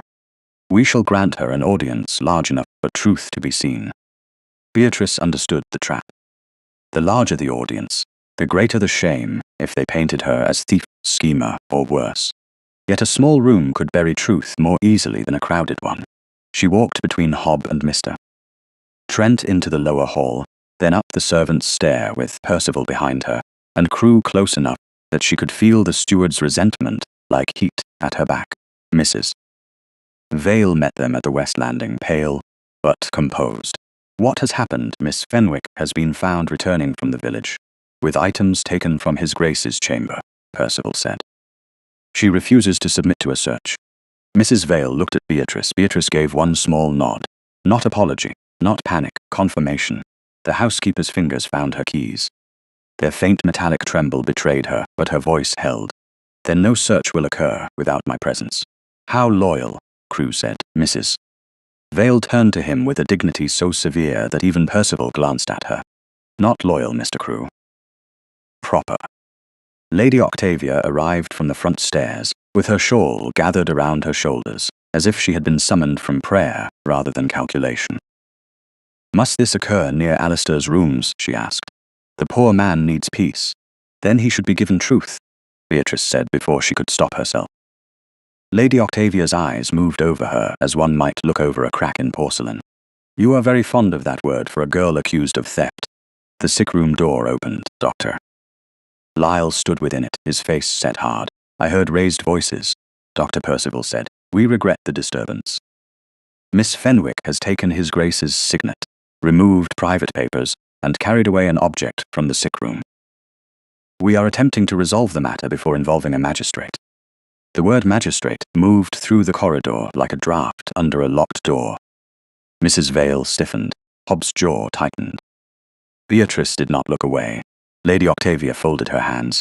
"I do not wish to be severe, but servants must understand boundaries. If we allow this, every maid in Yorkshire may decide a noble sick room is a stage for ambition." "Let his grace answer," Beatrice said. Percival's smile returned, thin and pitying. "That is precisely the trouble. His grace has been ill, confused, and unduly influenced by your constant presence." Dr. Lisle stepped fully into the corridor. "His grace is awake." The quiet announcement struck them all. "Not strong," the physician continued, "but awake.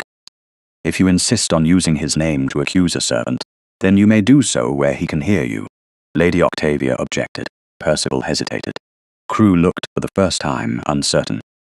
Beatrice felt no triumph, only dread. To bring this before the Duke while he still fought fever seemed cruel. To keep it from him would be worse. Dr. Lyle opened the door wider. Briefly, he said. And no one crowds him. They entered not as visitors, but as witnesses, to something none of them could yet control. The Duke lay propped against pillows, colourless with fatigue, but his eyes were open and fixed on the door. The room had been aired. The fire burned cleanly. A glass of water stood within reach. Those small corrections made the accusation that followed feel even uglier. Percival bowed.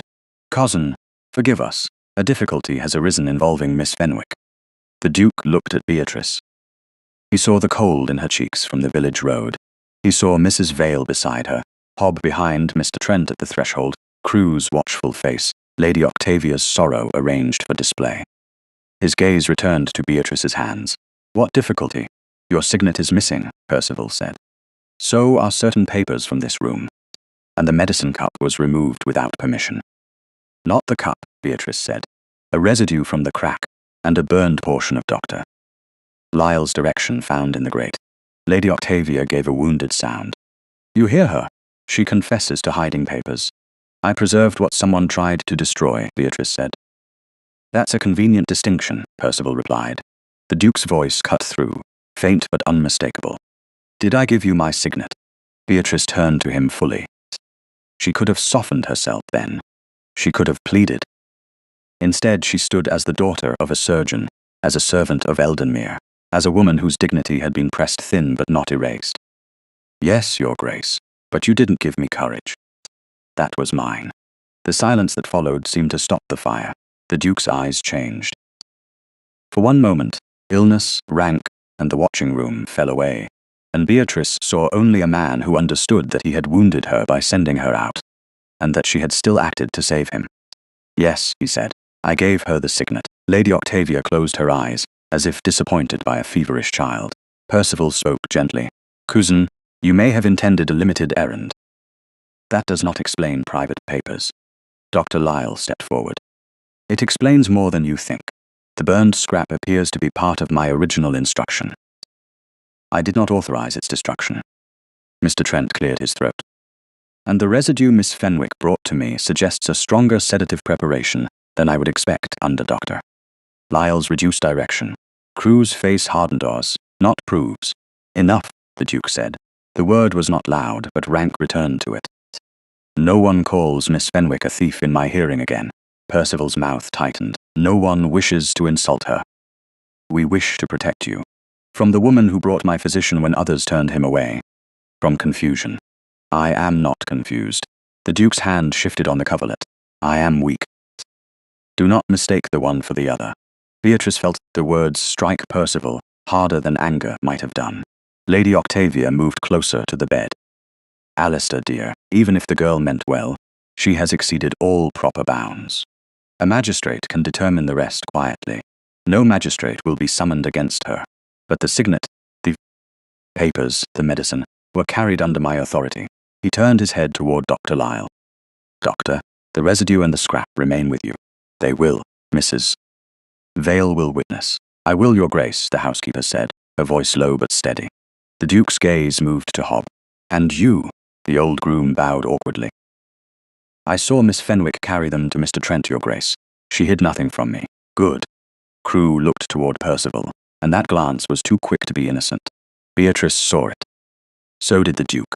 Exhaustion swept across his face, but his attention sharpened through it. "Percival." "Yes, cousin. Why are there papers concerning my capacity being discussed in my house?" The question came so suddenly that Lady Octavia's composure slipped. Percival recovered more quickly. "Because responsible families prepare for unfortunate possibilities. While refusing my physician, that is not fair. Fairness has been scarce." The Duke closed his eyes for a second, then opened them again. "Send for Mr. Absalom Reed." Percival went still. "Your solicitor?" "My solicitor. Surely that is unnecessary tonight." "Then it will trouble no one if he finds nothing, Doctor." Lyle looked at Beatrice once, and in that look she understood that the center of the house had shifted again. Not enough to make her safe. Enough to make her dangerous to those who had counted on her silence. Lady Octavia gathered her shawl around her. the picture of injured dignity. You are being turned against your own family. The Duke looked at her with a weariness older than fever. No. I am beginning to see who treated me as family, when I could offer them nothing. Beatrice lowered her eyes at that. If she had not, everyone would have seen what the words did to her. Percival bowed. Very well, Mr. Reed shall be sent for. His tone promised cooperation, his face promised war. As the others withdrew, the Duke's voice stopped Beatrice at the door. Miss Fenwick. She turned. Yes, Your Grace. He looked as though even speech cost him more than he possessed, but he spent it anyway. You should not have had to defend your honor in my house. Her throat tightened. No, Your Grace. I will remember that. She curtsied and left before her composure could fail. In the corridor, Percival was already speaking softly to Crewe near the stair, and Lady Octavia was instructing a footman to prepare a discreet message. But from the sick room behind Beatrice came Dr.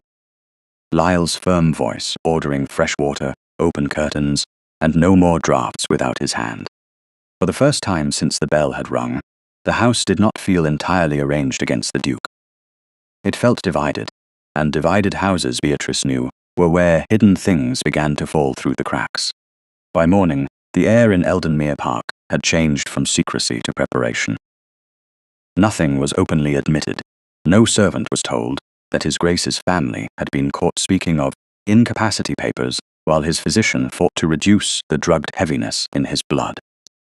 No guest was informed that a maid, a groom, a housekeeper, and a village apothecary now stood between the Duke of Caldemere and the quiet machinery arranged around his weakness. Yet the house knew. Beatrice felt it as she crossed the west corridor with a tray of fresh water and clean cloths under Mrs. Vale's watchful eye. Doors did not close quickly now. They closed carefully. Footmen no longer stared through her as if she were furniture. They looked once, then looked away, because seeing her meant admitting something in the hierarchy had gone wrong. His Grace was seated near the window when Beatrice entered, wrapped in a dark robe with a blanket across his knees. Dr. Lyle had permitted him the chair for 20 minutes, no more. The winter light made him look thinner than the portraits downstairs, but also more alive. A glass stood within reach. The curtains were open. The fire burned honestly. Small victories, Beatrice thought, had their own dignity. Mrs. Vale took her place near the hearth with her sewing, as propriety required, though her eyes remained fixed on the door. Beatrice set down the tray. Dr. Lyle said the water should be changed every hour, Your Grace. Lyle has said many things this morning, most of them sensible.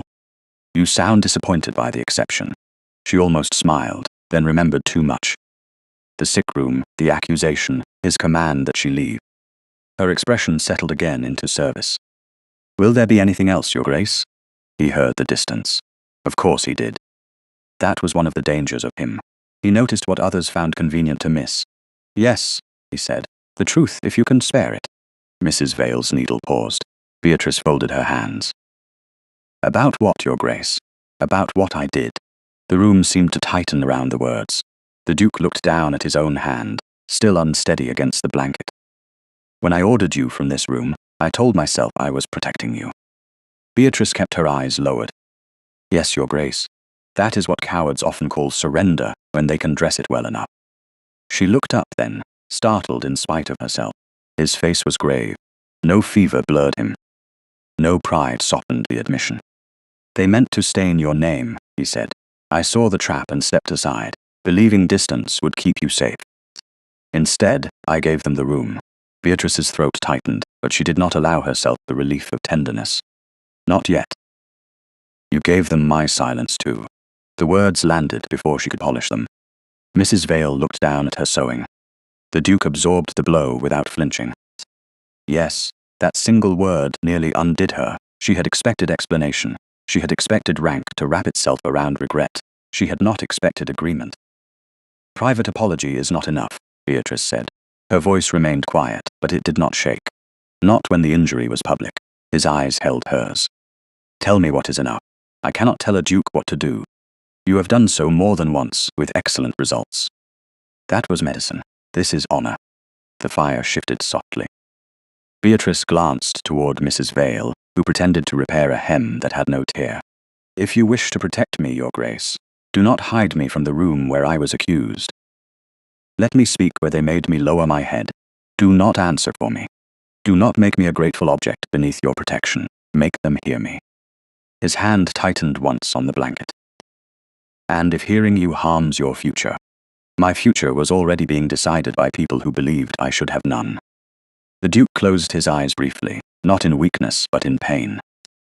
When he opened them, the man looking at her was not merely a patient, not merely a widower, not merely a nobleman, recovering authority, one breath at a time. He was someone learning that power, if it arrived late, must still kneel to truth. Then I will not speak over you, he said. I will see that they listen. Beatrice lowered her gaze before he could see how much that promise moved her.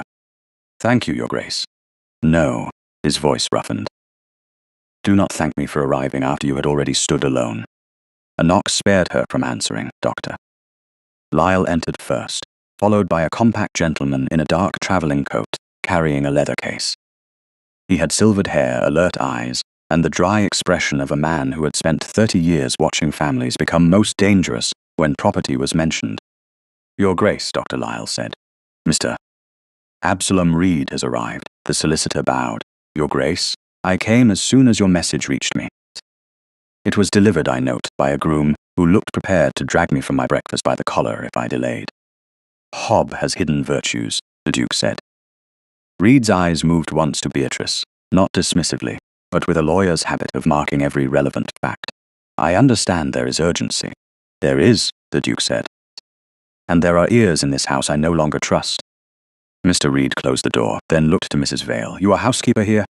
Yes, sir. Remain, if His Grace permits. A housekeeper's memory is often better than a gentleman's account book. Mrs. Vale sat straighter. His Grace permits, the Duke said. Beatrice moved toward the wall, but Mr. Reed glanced at her again. And this is Miss Fenwick, the Duke said. She remains also. That quiet inclusion did more to disturb the room than any speech. Mr. Reed opened his case. For the next half hour, there was no drama, only paper, and somehow paper felt more dangerous than shouting. Mr. Reed reviewed copied household entries, the fever ledger, Doctor. Lyle's written directions, the burned scrap, and 2 letters Hob had collected from the post room after Mrs. Vale admitted. They had been set aside by Crewe.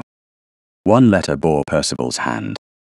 Another had been drafted but not sent, addressed to a London man of business. Mr. Reed read the second twice. His mouth became a thin line. This refers to temporary administrative control of the Caldemere estates in the event of medical incapacity. The Duke's face did not change. Prepared by whom? Could it stand? Not as it is. Not without proper certification, formal examination, and far more than the convenience of relatives. But it suggests intent, Doctor. Lyle looked grim. Intent to make His Grace appear incapable. Mr. Reed tapped the paper. And to benefit from the appearance. Beatrice thought of the locked door, the heavy draught, the dark residue, the bell cord bound almost silent. Suddenly the small cruelties were no longer separate. They were steps on a staircase. At the top stood Percival, already measuring the view. Mrs. Vale whispered, Mr. Crewe kept saying costs must be reviewed. Costs often become confession, Mr. Reed said. If a steward has moved funds while a principal was kept too ill to question it, he has given us a threat. We need him to pull it before witnesses. The Duke looked toward Beatrice. Tonight. Mr. Reed raised an eyebrow. Your Grace, Percival will not wait. Octavia will dress scandal as concern. Crewe will destroy whatever he can reach. If they want a room, I will give them one. Dr. Lyle frowned. You are not strong enough for a confrontation. Then I shall sit down for it. Beatrice spoke before caution could stop her. Your Grace, if you force the matter too soon, they will say I drove you to it. He looked at her. They already say worse. That does not make it harmless. No, he said. But it makes delay useful only to them. Mr. Reed closed the papers carefully. A formal dinner is already being discussed below. Lady Honoria Vane's footman arrived with calling cards for 3 local families. The message implied concern that His Grace has become overly dependent on a servant. Mrs. Vale's lips parted. So quickly, Mr. Reed's expression was dry. Malice is often punctual. Beatrice felt the old burn of humiliation rise to her face. A servant could serve a tray and be invisible. Let her save a duke, and suddenly the world would invent appetite, ambition, and impropriety where there had been water, fire, and medicine. The duke saw the colour in her cheeks. His voice lowered. Miss Fenwick, she straightened. I will stand as witness, Your Grace. You need not decide now. Yes, I do. Everyone looked at her. She folded her hands, though the left still remembered the shape of his signet. If I hide, they will fill the room with what they claim I am. If I stand there, they must look at who I am. Something like pride moved across his face, restrained but unmistakable. Then they will look, Mr. Reed gathered the letters and accounts into his case. Tonight, then. But we proceed carefully. Dr. Lyle speaks to the medicine. Mrs. Vale speaks to household orders. Hobb speaks to messages. Trent speaks only to what he can honestly say. Miss Fenwick speaks to what she saw. Your Grace speaks last. No, the Duke said. I speak when needed. She speaks when they would silence her. Beatrice looked away toward the open curtains, where the pale day had begun to dim over the park. For so long, Eldenmere had seemed too vast for one servant's truth to matter. Now its walls felt closer, as if the house itself were leaning in to hear what would be said when candles were lit, and all the polite faces gathered again. Outside the door, footsteps hurried and retreated. The rumour had already begun its work. Lady Honoria's cards would travel faster than Dr. Lyle's remedies. By evening, half the county would believe the Duke of Caldemere had been weakened, not by fever, not by altered medicine, not by betrayal, but by a maid who forgot her place. Beatrice touched the edge of her apron, where the signet had rested. She no longer carried it. The Duke had reclaimed the ring when Mr. Reed arrived, but its weight remained in her memory. Your Grace, she said, if I am to speak tonight, I will not say more than I know. His answer came without hesitation. That is why they fear you.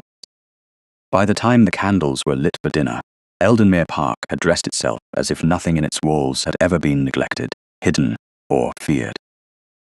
The dining room shone with polished silver, crystal, and a long arrangement of white winter flowers that looked too much like mourning for comfort.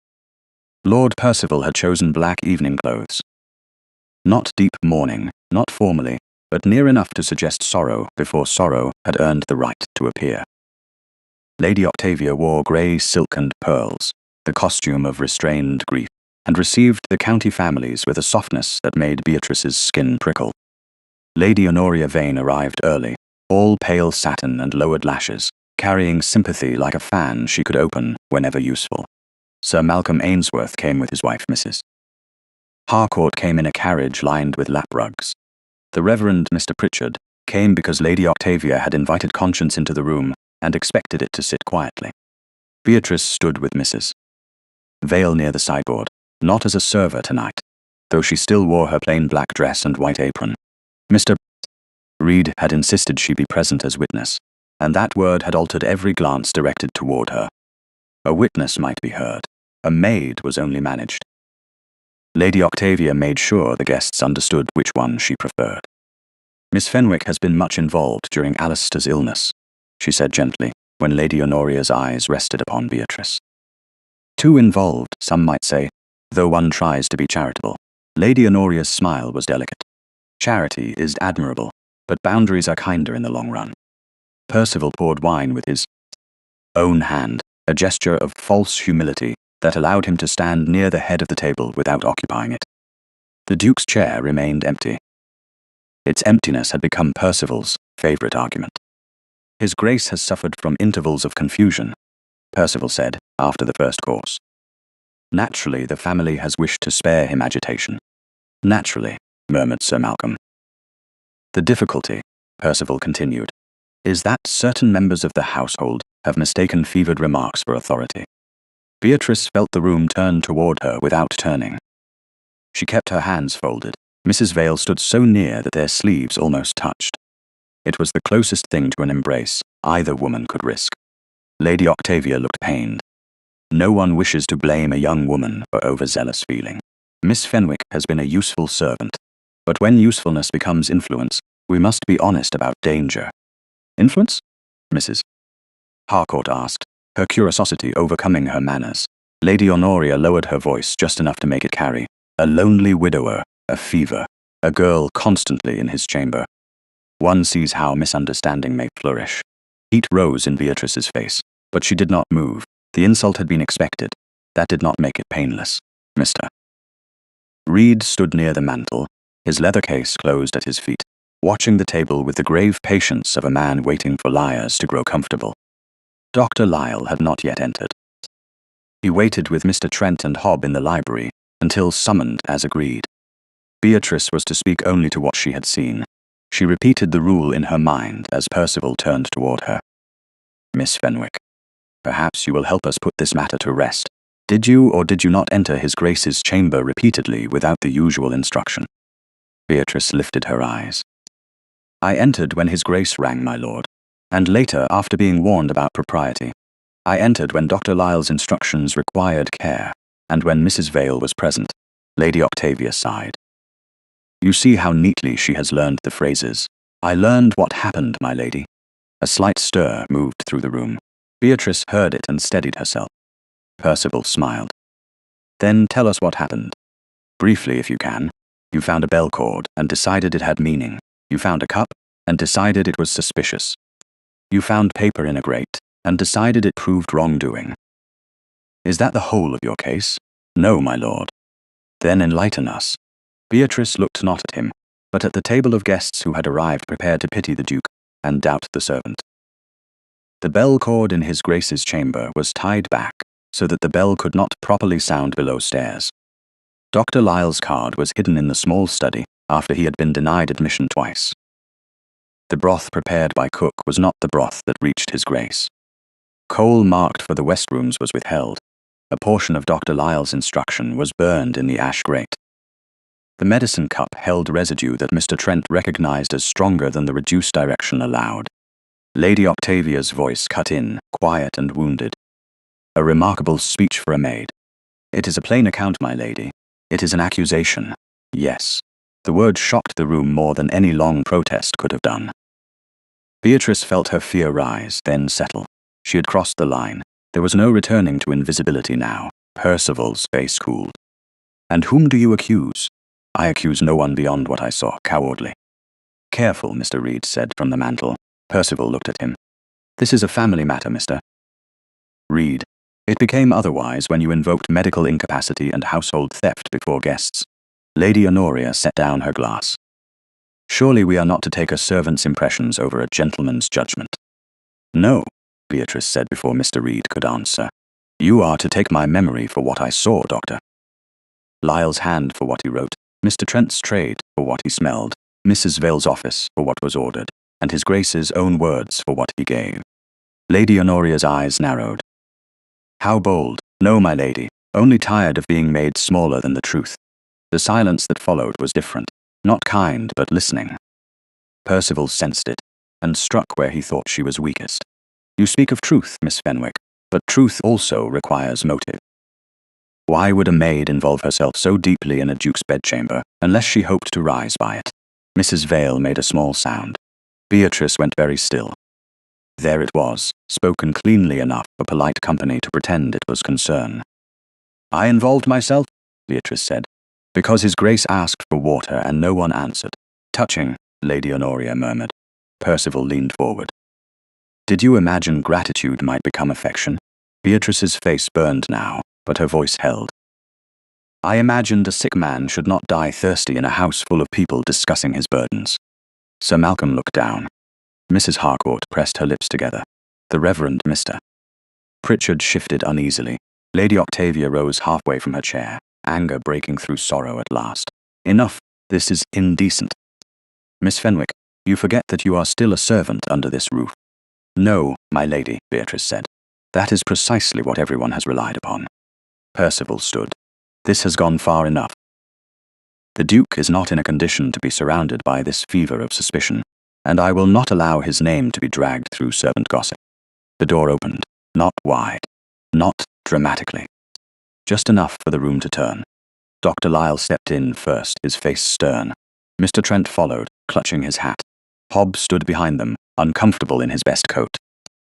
Then the footman at the door straightened, as if a current had passed through him. Alistair Westbury, Duke of Caldermere, entered with one hand on a cane and the other resting briefly on the door frame. He was pale, too pale. The walk from the west corridor had cost him dearly, and Dr. Lyle looked ready to order him back to bed by force of medical outrage. But the Duke's eyes were clear, and his voice, when it came, held every inch of rank the room had tried to spend in his absence. Then let the ambitious maid speak before the man whose life she saved. No one moved. Percival's face lost colour. Lady Octavia's hand fell from the back of her chair. Lady Honoria looked, for the first time, uncertain of her own beauty as a defence. Beatrice could not breathe for one moment. The Duke crossed the threshold slowly, refusing the footman's arm until he reached the chair Mr. Reed pulled near the hearth. Only then did he sit. He looked first at Beatrice, not with gratitude alone, not with pity, but with a steadiness that gave back the dignity the room had tried to take from her. Then he looked at the table. "You wished to discuss my judgment," he said. "Here it is. I trust Miss Fenwick's account." Percival recovered enough to bow his head. "Cousin, no one doubts your right to trust whom you please. Good. Then you will not object to evidence." Mr. Reed opened his leather case. Dr. Lyle stepped forward. Mr. Trent came beside him, pale but resolute. Hob remained near the door like an old guard dog who had finally decided the house needed guarding from within. Mr. Reed lifted a sealed packet and placed it on the small table. Dr. Lyle laid beside it the charred physician's instruction. Last, Mrs. Vale brought forward the mended porcelain medicine cup, wrapped in linen and set upon a silver tray that had once carried wine to guests who thought servants heard nothing. The repaired handle caught the candlelight. The dark line in the crack seemed small, almost harmless. Beatrice knew better. Everyone in that room would soon know better. The Duke looked at the cup, then at Percival. "Now," he said softly, "let us see who has mistaken weakness for opportunity." The silver tray looked absurdly delicate for the weight of what it carried. A porcelain cup, a burned scrap of paper, 2 sealed packets, and a solicitor's leather case should not have been able to silence a room full of rank, money, and practiced innocence. Yet every guest at Eldenmere Park looked toward the small table near the hearth, as if judgment itself had entered in white linen and candlelight. Beatrice stood beside Mrs. Vale, close enough to see the dark line in the cup's mended handle, far enough from the Duke that no one could accuse her of leaning on his protection. That distance mattered. He had promised not to speak over her. He had kept that promise when the room tried to turn her into ambition, dressed in an apron. Now he sat pale but upright, one hand resting on his cane, his signet returned to his finger, his eyes fixed not on Beatrice, but on the people who had mistaken his silence for surrender. Mr. Reed untied the first packet. "We shall proceed plainly," he said. "Not dramatically. The facts are grave enough without ornament." Lady Octavia lifted her chin. "This is highly irregular." "Yes," the Duke said. "So was finding my physician barred from my door." The room held its breath. Dr. Lyle stepped forward with the burned scrap in hand. "This is part of my original instruction. I wrote that the sedative was to be reduced, that broth was to be given regularly, that curtains were to be opened, and that clear intervals were to be observed. The surviving lines match my hand. The instruction in the sickroom ledger does not." Percival gave a faint, patient sigh. "A copying error, surely." "No," Dr. Lyle said. "A copying error does not tie a bell cord out of hearing." Lady Honoria's eyes moved quickly toward the servants by the wall, as if only then remembering that the lower orders possessed ears. Mr. Trent adjusted his spectacles. "I examined what Miss Fenwick brought to my shop. I cannot swear to every ingredient by sight alone, and I will not pretend otherwise. But the residue was consistent with a stronger preparation than the reduced direction allowed. In a gentleman already weakened, repeated doses might leave him heavy, confused, and slow to answer." "Might," Crewe said. It was his first word since the tray had arrived. "That is a cautious man's word. It is an honest man's word," Mr. Trent replied. A small sound moved along the table, not approval. Recognition. Crewe's face tightened. Mr. Reed opened the household ledger next. Now to the accounts. Coal charged to the west sick room was not delivered there. Nourishment charged to the sick room was altered before reaching his grace. Dr. Lyle's visits were recorded on dates when he was denied admission. Funds assigned to care were moved into general household management under Mr. Crewe's notation. Crewe bowed stiffly. I managed costs during a difficult illness. You managed them into your own control, Mr. Reed said, and in 2 instances, into accounts associated with debts owed under another name. Percival's glass touched the table with a small, sharp sound. The Duke looked at him. Do you wish to explain that name? Percival's composure held for 1 heartbeat too long. I have debts, yes. Many gentlemen do. That has nothing to do with your fever. No, the Duke said. It has to do with your haste. Mr. Reed lifted the second packet. A draft letter addressed to a London man of business refers to temporary administrative control of Caldemere interests in the event of His Grace's medical incapacity. It was not prepared by my office. It predates Dr. Lyle's return to the house. Lady Octavia rose, her chair scraping softly. Families prepare. That is not a crime. Alistair has been alone, widowed, overburdened, and ill. We all sought only to preserve dignity. The Duke's face did not soften. Whose dignity? She faltered. The family's, not mine. The words were quiet. They struck like a door closing. Percival stood then, abandoning sorrow for command. This is absurd. A physician's caution, a servant's tale, a few accounts, and suddenly the family is placed on trial before county neighbours. I will not be condemned by a maid who has forgotten that gratitude from a sick man is not elevation. Beatrice felt the insult pass through the room and find every old wound it was meant to find. She could have lowered her eyes. She did not. The Duke's hand tightened on the cane, but he did not answer for her. He looked at Beatrice. The room followed his gaze. Beatrice stepped forward 1 pace. My lord, I did not seek elevation. I sought Dr. Lyle when His Grace could not. I kept the cup because it was going to disappear. I carried the residue because no one would believe a maid who came empty-handed. I spoke because silence had already nearly killed him. Lady Honoria whispered, How theatrical. Beatrice turned to her. No, my lady. Theatre is wearing mourning black before the man is dead. The sentence cut cleanly through the room. Sir Malcolm looked away. Mrs. Harcourt drew in a breath. Percival's face hardened. Lady Octavia sat down as if her knees had failed her pride.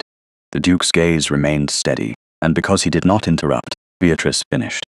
I know my station. I have known it every day I carried trays past rooms where people discussed my betters as if goodness belonged to blood. But station is not blindness. I saw a bell tied. I saw medicine changed. I saw a physician kept away. I saw a family speaking of burdens while a man upstairs asked for water. Silence followed. This time no one rushed to fill it. Mr. Reed cleared his throat. The consequences are for His Grace to determine within his authority, and for the magistrate where fraud or misappropriation is concerned. Crewe's face had gone grey. Your Grace, I served your father. Then you knew better how to serve his son. The Duke looked to Mr. Reed. Mr. Crewe is removed from all duties at Eldenmere immediately. His keys, ledgers, and correspondence are to be surrendered tonight. Any matter touching misappropriated funds goes to the magistrate through proper channels. Crewe opened his mouth, then closed it. 2 footmen near the door stood straighter, not touching him, only making clear that the order belonged to the master of the house. The Duke turned to Percival. You will leave Eldenmere by morning.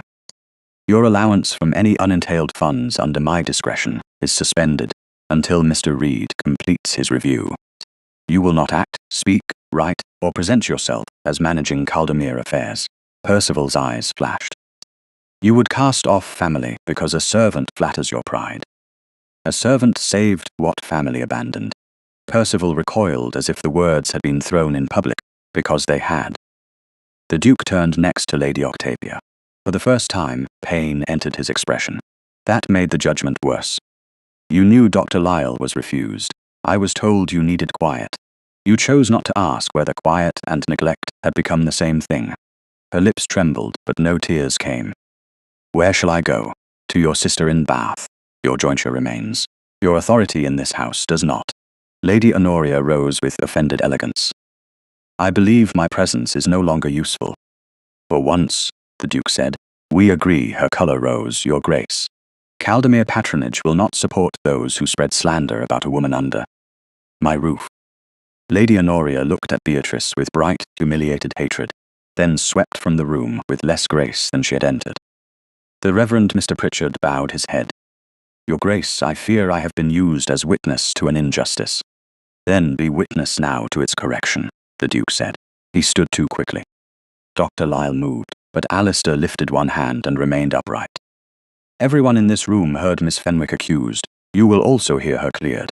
She did not steal my signet. I gave it. She did not invent danger. She named it. She did not forget her place. She remembered mine when I had been made too weak to defend it. Beatrice could not look at him then. If she did, the composure she had protected like a candle might finally gutter. But the room saw her. Not the apron, not the station. Her. The Duke's voice softened, though it still carried. Miss Fenwick will leave service with full wages, a reference written by my own hand, and funds sufficient to choose her next situation freely. No one in this house is to speak of her as dismissed. She is not being cast out. She is being released from service she honoured beyond its wages. Beatrice looked up then. "Your Grace, I did not ask for reward." "I know," he said. "That is why it is not payment." A dangerous tenderness flickered between them, and was gone before anyone could name it. He understood the peril of the room. So did she. He did not step closer. He did not offer a hand. He gave her the one thing no one there could twist into possession. Freedom. "If, after time and distance, you will receive a call from me as a gentleman," he said, "I will ask for that privilege. Not here. Not while gratitude could be mistaken for command, Mrs." Vale pressed a handkerchief to her mouth. Mr. Reed looked down, pretending to sort papers. Beatrice curtsied, slow and exact.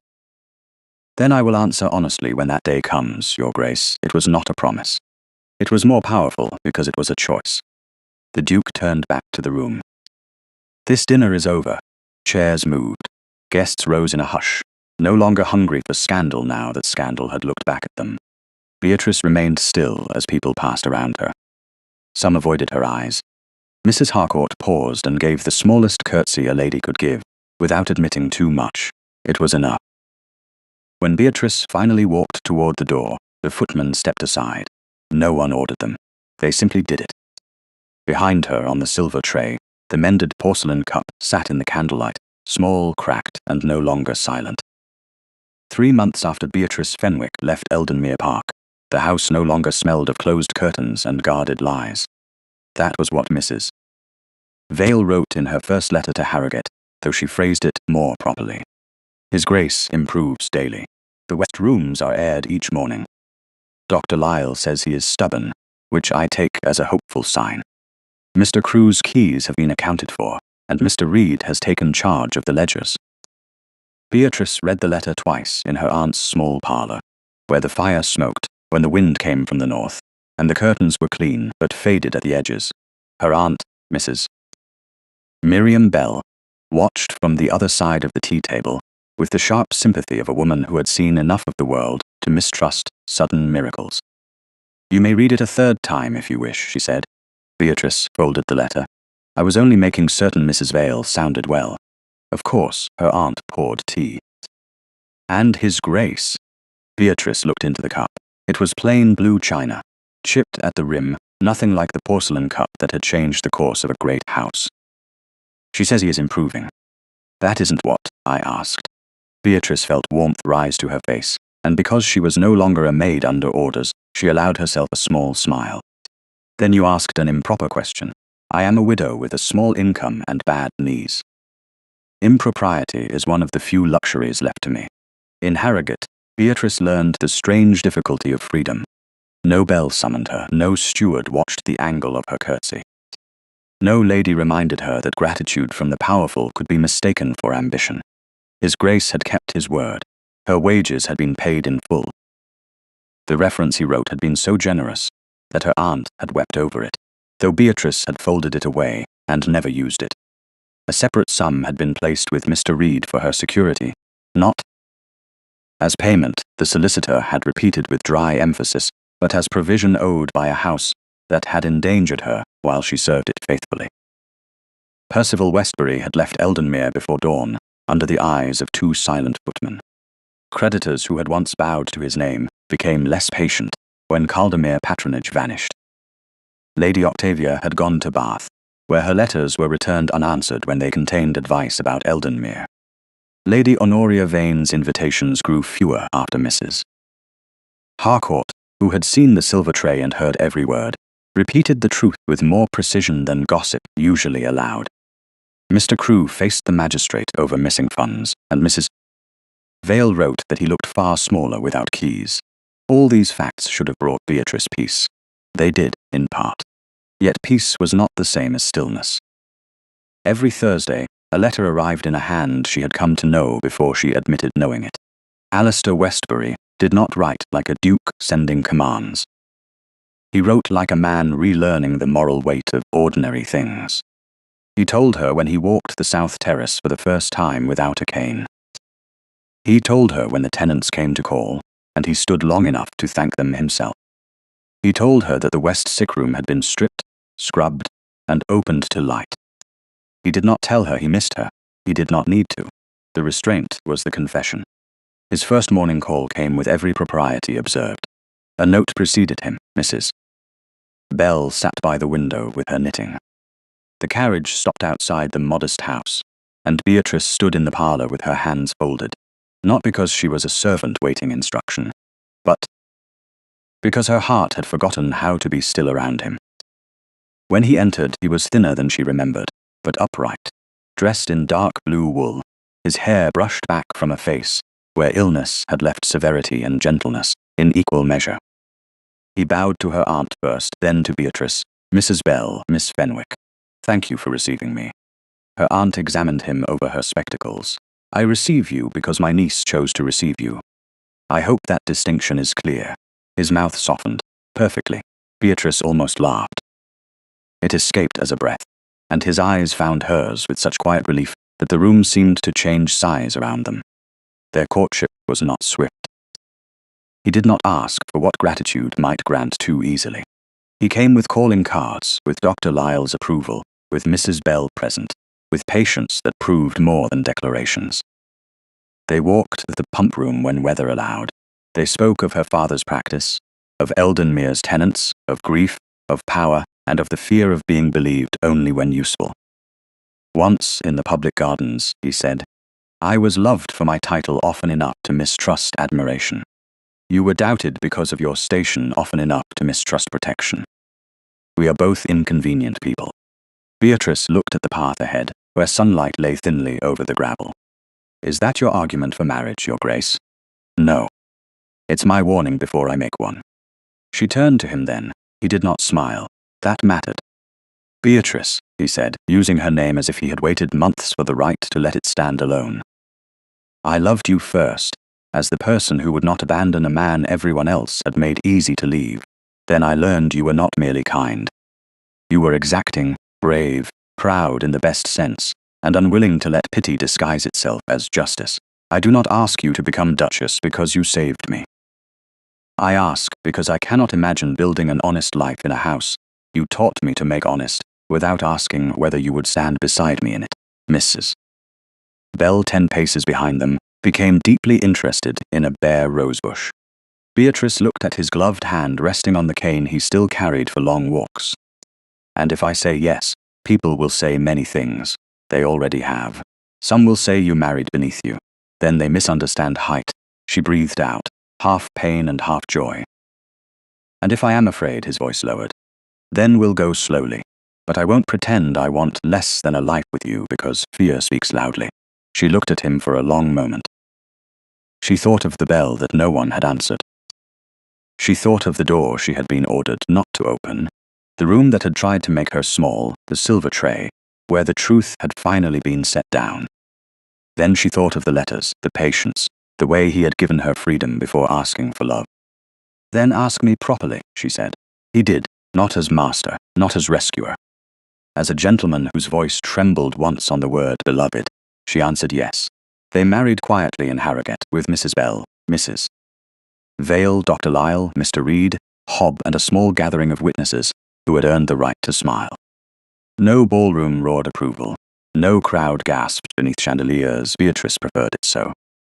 Her vows were heard by people who knew what a promise cost. When she returned to Eldenmere Park weeks later, as Beatrice Westbury, Duchess of Caldermere, the courtyard was lined with servants and tenants beneath a bright, cold sky. Mrs. Vale stood at the front, crying openly now that rank gave her permission to be sentimental.